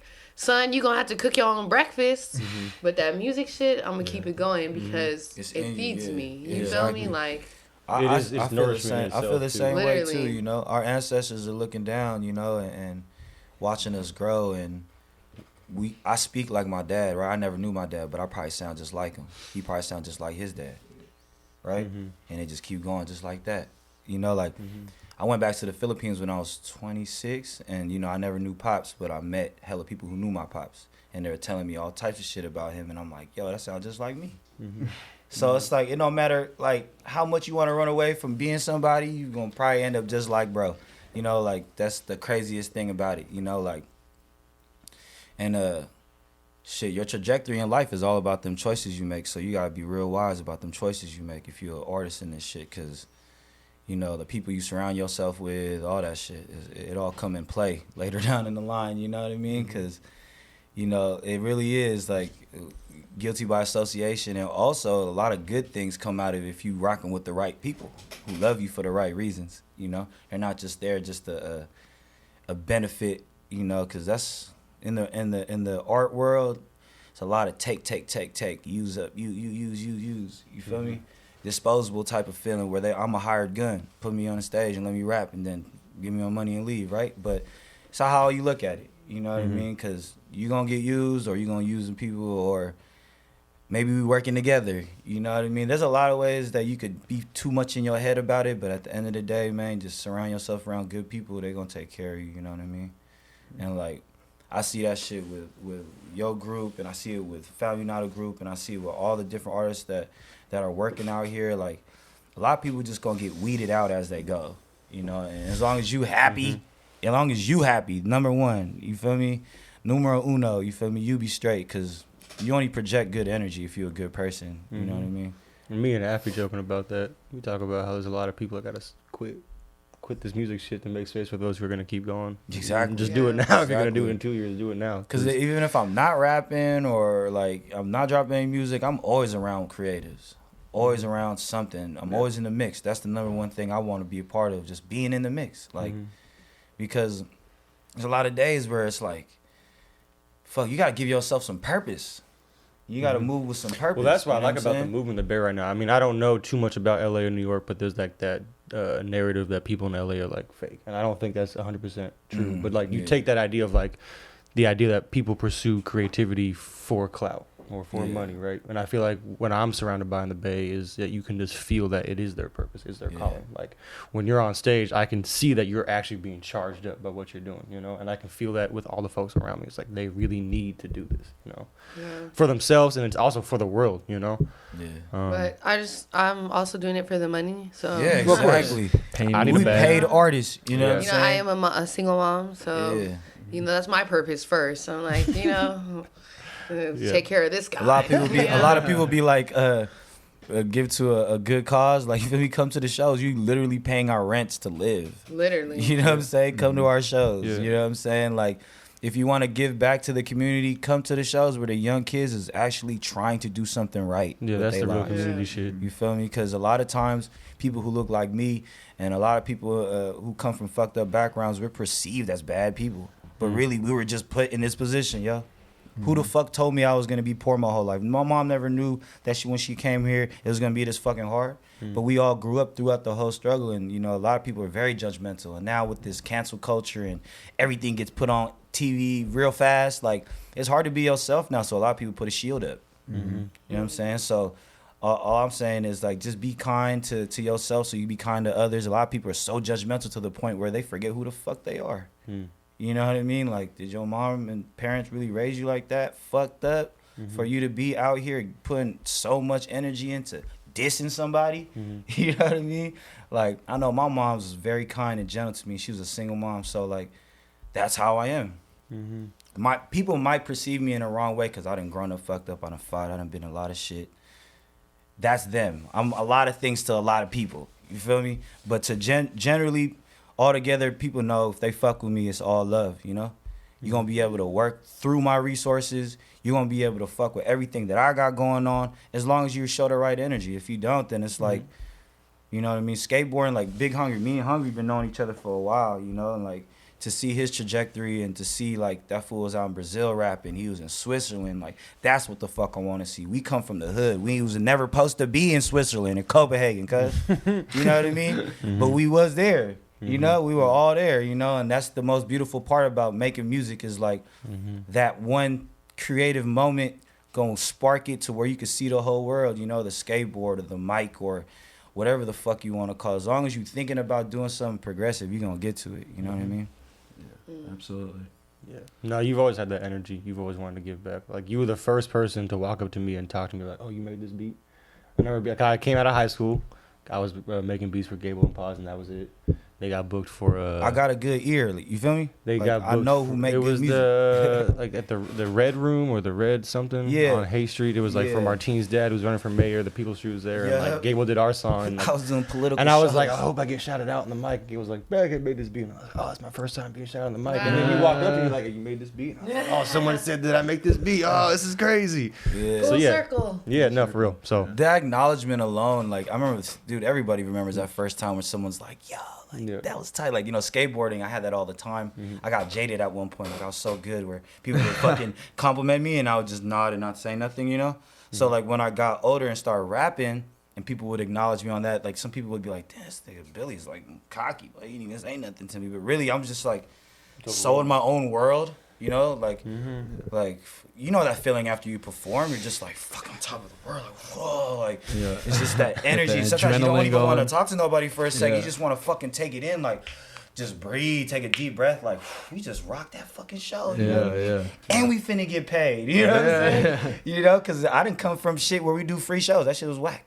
Like, I didn't put all my energy out to this shit, and you just gonna give me a Capri Sun? You know what I'm saying? Like, we finna get paid, you know? And that's why I started throwing my own parties, because I started understanding, like, I'm gonna hire security, I'm gonna do this, do that. All right, shit, I pay my DJs, pay all the artists. Cool, I'm about to go home with a bag, you know what I mean? Shit, the first time I made hella money off rap shit, I was like, I'm gonna do this forever, you know? And then, like, you know, start cutting hair, and I was like, fuck, I like fast money. yeah. Okay, can I ask you a question? This is a controversial question. So, just what I was saying about like the political climate of our world, our society switching after the pandemic. So, you said nigga, right, a few times. So, how's that been for you as like? As I mean, an I'm artist? assuming you're not black. No. Okay, yeah. So, how's that? Has anybody like Yo. come at you for that, For or? real. Yeah, they have. Like, to be real, when I was like, you know, because my mom never raised me to say this fucking word. Keep it 100 with you. You know, it's just I can grown up. Fuck, like I try not to say it. You know what I mean? I really am trying not to say it, but that motherfucker comes slipping out. You know, like I done grown up around the hood my whole life. Sometimes I wish, like, fuck, sometimes I wish I wasn't so hood. You feel me? To keep it a But this growing up not around the hood, but growing up around black people. Yeah, exactly. So not the hood, black people. Exactly. Like, and Samoans and everybody. You know, I grew up in Sunnydale, so it's like, fuck, you know, like, I said it, no one fucking checked me, right? You know, as I got older, no one ever checked me until, like, one time I was in L.A., I did a show out there, and the lady, I think it was like, I think she was like part of like the Black Panther family, because it was a very political show. I did a show out there with Nug Life, and I had a song, and I say nigga in the song, and yo, like, she was nice to me the whole fucking show, right? And then after that, like, bro, she was like trying to grab the mic and try to fight me. And like, me being me, I'm like, yo, you want the mic? You feel me? Like, I'm not finna punch you or nothing. Like, you want the mic? Here, take the mic. So she got the mic and she started canceling me in front of everybody, right? And I was like, oh, shit. What did she say? She just said, I can't be saying that word. Who the fuck are you to say this? Blah, blah, blah, saying this and that. And then in my defense, I started saying shit like, there is black people who are Filipino, you feel me, like Igorots, like, you know, there's people who lived in the mountains, they come from black descendants, but that's not my place to say that because I'm Spaniard as fuck, right? My family is not from the mountains like that, you know what I mean? So, like, from that point, I was like, fuck, I gotta finish my set. Like, Bags, like, Nug Life said, we gotta finish the set, bro. We getting paid, we gotta do this shit. So I'm looking at Nug Life, bro, you want me to finish my set? All right, fuck it. So, like, I get the mic back, finish my set. Yo, a fight erupted because some black kid came up to me. He was like, bro, you can say that shit, dude. It's all good, blah, blah, blah. Other kids were trying to back him up, telling me that I could say it. And I'm just like, I just felt so awkward, dog. I was like, I was just like rapping my shit, like, you know what I mean? And I'm like, fuck. And then by the end of my set, that girl who tried to cancel me, she basically ended up getting in a fight with that dude, and a whole riot commenced. And I was like, fuck, dog. I was like, yo, I can't be saying this word on stage, dog. Like, I can't be saying this word at all, honestly. Right. And, like, that definitely checked me to be like, yo, gotta stop saying that, putting that shit in my music. Even though, like, growing up in the Bay, no one fucking ever checked me for saying it, you know. And it's on myself to definitely be able to, like, control what I say. And, you know what I mean? It's just at times, that shit motherfucker be slipping out. And, you know, it is on everybody to get on me about it. And it's on myself to change how I speak and who I am, you know? But, like I said, I am working on myself, you feel me, every day. And, like, there is a lot of times I'm like, fuck, goddamn. Like, all right. So as I don't want to talk, so, like, in this motherfucking manner, you know what I mean? It just come out of me and, like, fuck. You know, I feel bad. You know, I feel bad for sure. If that's what it comes down to at the end of the day, I try to not say it as much, you know, or not say it at all, you know, especially in this whole, like you said, this new climate. Like, you say something bad, yo, your whole life could be over. You know what I mean? And I don't want that shit to happen. I literally seen it physically happen. Like, it was like 2017. And I was like, yo, I told Nug Life, I was like, yo, are we still getting paid for this show? And he was like, yeah, they already advanced the money. And I was just like, damn, bro, I kind of feel bad. I want to give him my portion back. You feel me? Like, because I started a fight after one of my songs. Because it was like, bounce, rock, skate with a nigga, I show you a little something. I had it in my song, that bounce, rock, skate song. It's a really good song. It's all jazzy and shit. And then I was like, damn, that was the song that got this shit turned up. That's you crazy. Feel me? Yeah. Like, literally a riot ensued inside of a warehouse, bro, in the fashion district. And, like, the whole venue got wrecked. And I was just like, fuck, it's just because I said the N-word in my But you song. see, that's 2017. That's pre-pandemic. Yeah, so like now it's niggas like, been mad at that shit. You feel me? Basically, you know. Yeah. And I'm not saying I wasn't bringing it up to like be like, oh, you can't say it. You no, know, you just want me to see, you know what I mean, understand just, it. You know, growing up in the Bay, you know, it is a hella non-black people of color say the N-word, and you know, like I've had hella friends, Samoans, Usas, hella, you know, that say it, and I don't say shit because. You can't be the police on that shit. Exactly. People are going to say what they want to say. Anybody can say it. You know, should they? You know, now that's up to, you know, them, you know? Exactly. But I just feel like, you know, it'd be fake of me to be here and not ask you about it. Right. Like the post-pandemic part of it. I don't know if it's just post-pandemic, but the woke culture, the holier than thou shit, like, I don't think folks who are not black should be saying it, but I'm not going to shame somebody. And I think a lot of people who are on Instagram doing that social justice warrior shit are quick to shame people without realizing, like, bro, like, you're not really showing much empathy for why it's in their mouth, you know? Yeah. It's also like, and that's just whack to me, you know? Like, if you're really about that, then you should be bringing people into your knowledge and letting them make their own decisions based off that. You start shaming people, they're not going to want to change. They're going to hate you, you know? Right. Shame is one of those emotions. It's like the most dangerous emotion. You know, shame, you could carry it, you'll never know, and it'll be eating you up, and you'll just, you know. Yeah.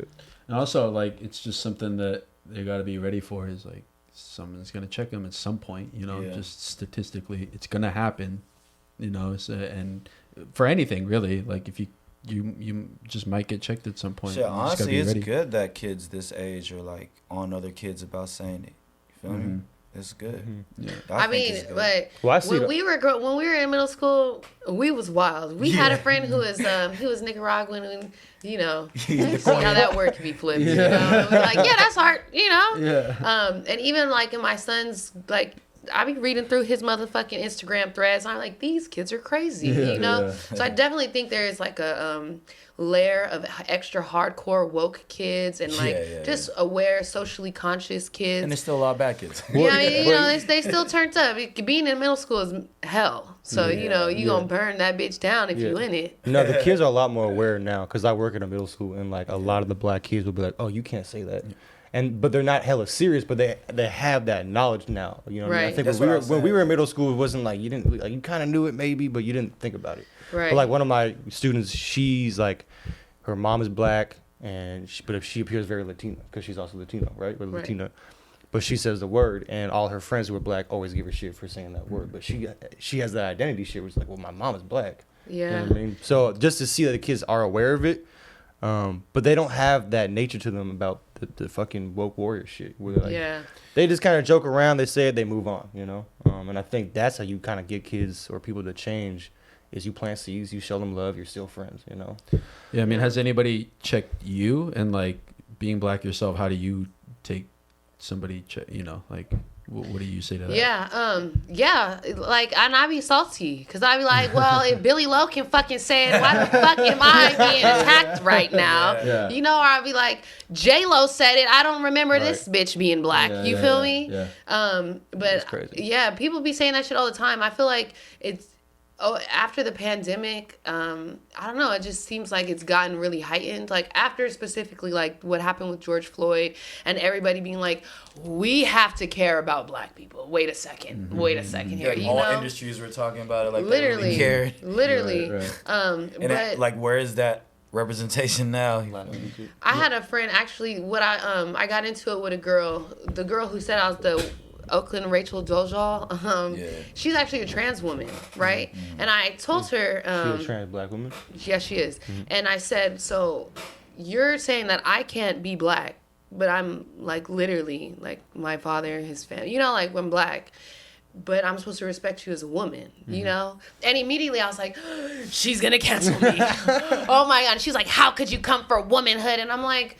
Listen, you're coming from my identity, and I'm not coming for yours. I'm just saying, well, how you gonna come at me for saying, you know, for something I am? Like, I like, you know, like there's been so many times where I'm like, I'm gonna lean into this white privilege everyone reminds me that I have. And I remember like getting into it with this dude, and the police came, and I'm like, you done fucked up now.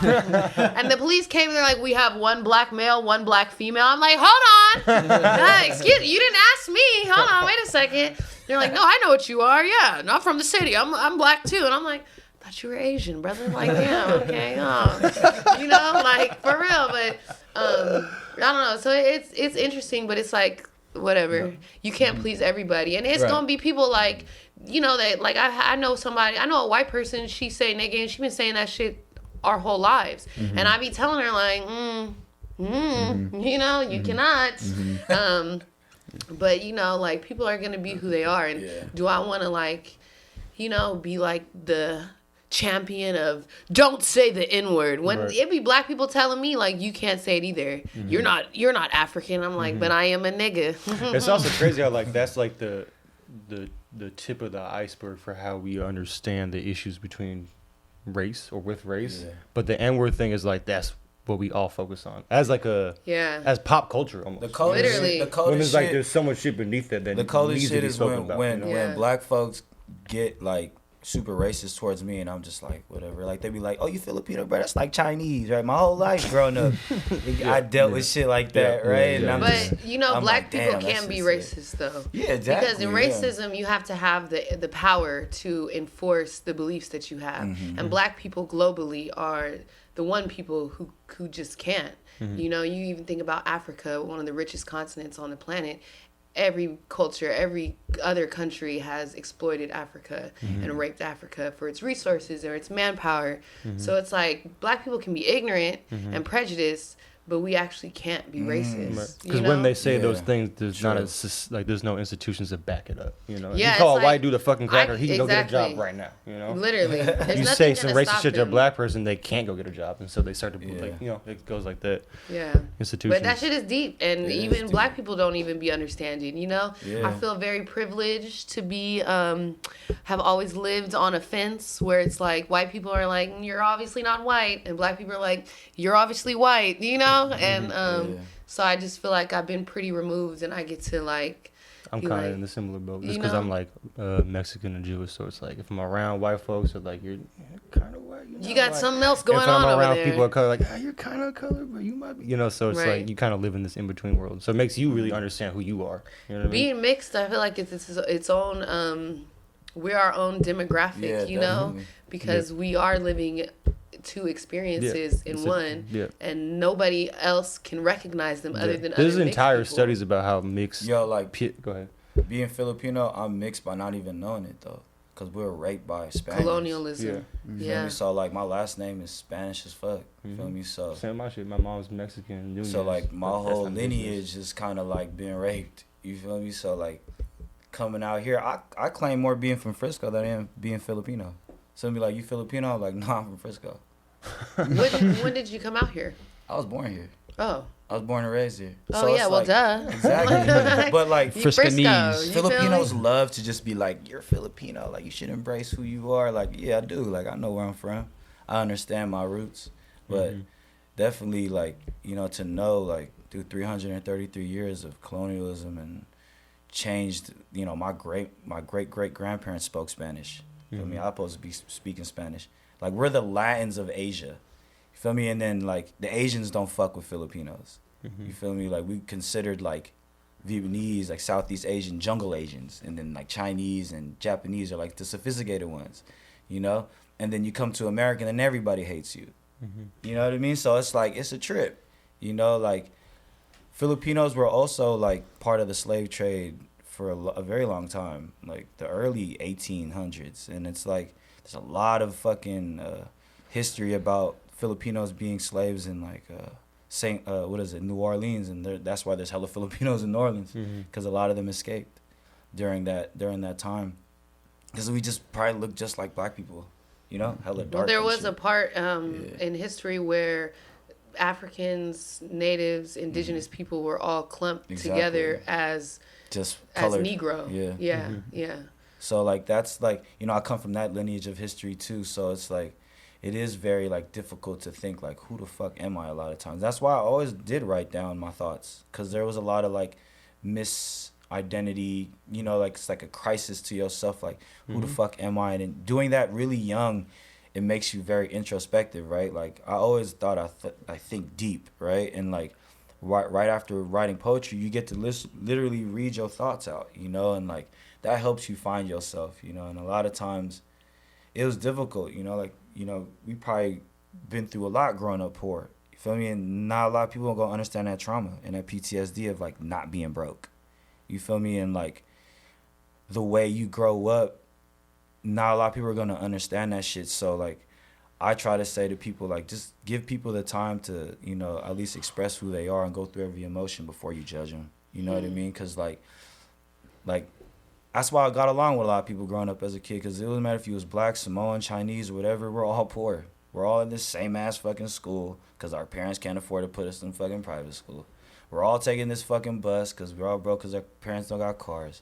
So it's like, why are we fighting each other? But most of the time, we always fight each other, right? You know, all the bad kids growing up in the hood, like, we're always fighting. But why the fuck are we fighting when really we're supposed to be, like, building each other up? But we don't know. We just have built up fucking energy and aggression, you know, like, thank God I got a skateboard. And for all the kids who grew up fucked up, just pick something up, man. Like if it's a basketball, football, or a mic, like put that energy towards doing something better. You know what I mean? Because there's gonna be a lot of ups and downs, and you gotta have to find something that you like more than just like getting in trouble. Because when you grow up in the hood, it kind of feel good getting in trouble. I ain't gonna lie, I like being a bad kid. That adrenaline rush. Yeah, like being a bad kid is something like if you wasn't a bad kid, you probably would never know. You know what I mean? Like that destruction. You know what I mean? That feeling of like. I think that's the reason why I could take over the world so quick. Because when I was younger, I used to think the same way. So now that I'm older, I know I have the powers within myself to just fucking do it and take what's mine. You know what I mean? Because if they ain't finna give it to me, I'm finna take it. That's how I thought about my whole life. You know what I mean? And like, I think everybody should think that way. We'll go farther in life like that. You know what Shit, I thought that way, and it landed me in jail. So, fuck it. Hey, but shit, you got out, you here, it's a learning it changed curve. my life in a positive way. Yeah. Sometimes you need, Still take you somewhere. Yeah. Yep. Good. Yeah, well, I was gonna say, I feel like we got to some really, really cool places, especially towards the end here. But we are probably like 5 minutes out from these cameras dying, so we gotta start wrapping it up. But just wanted to, yeah. Any final words for the people out there? Pussy Function.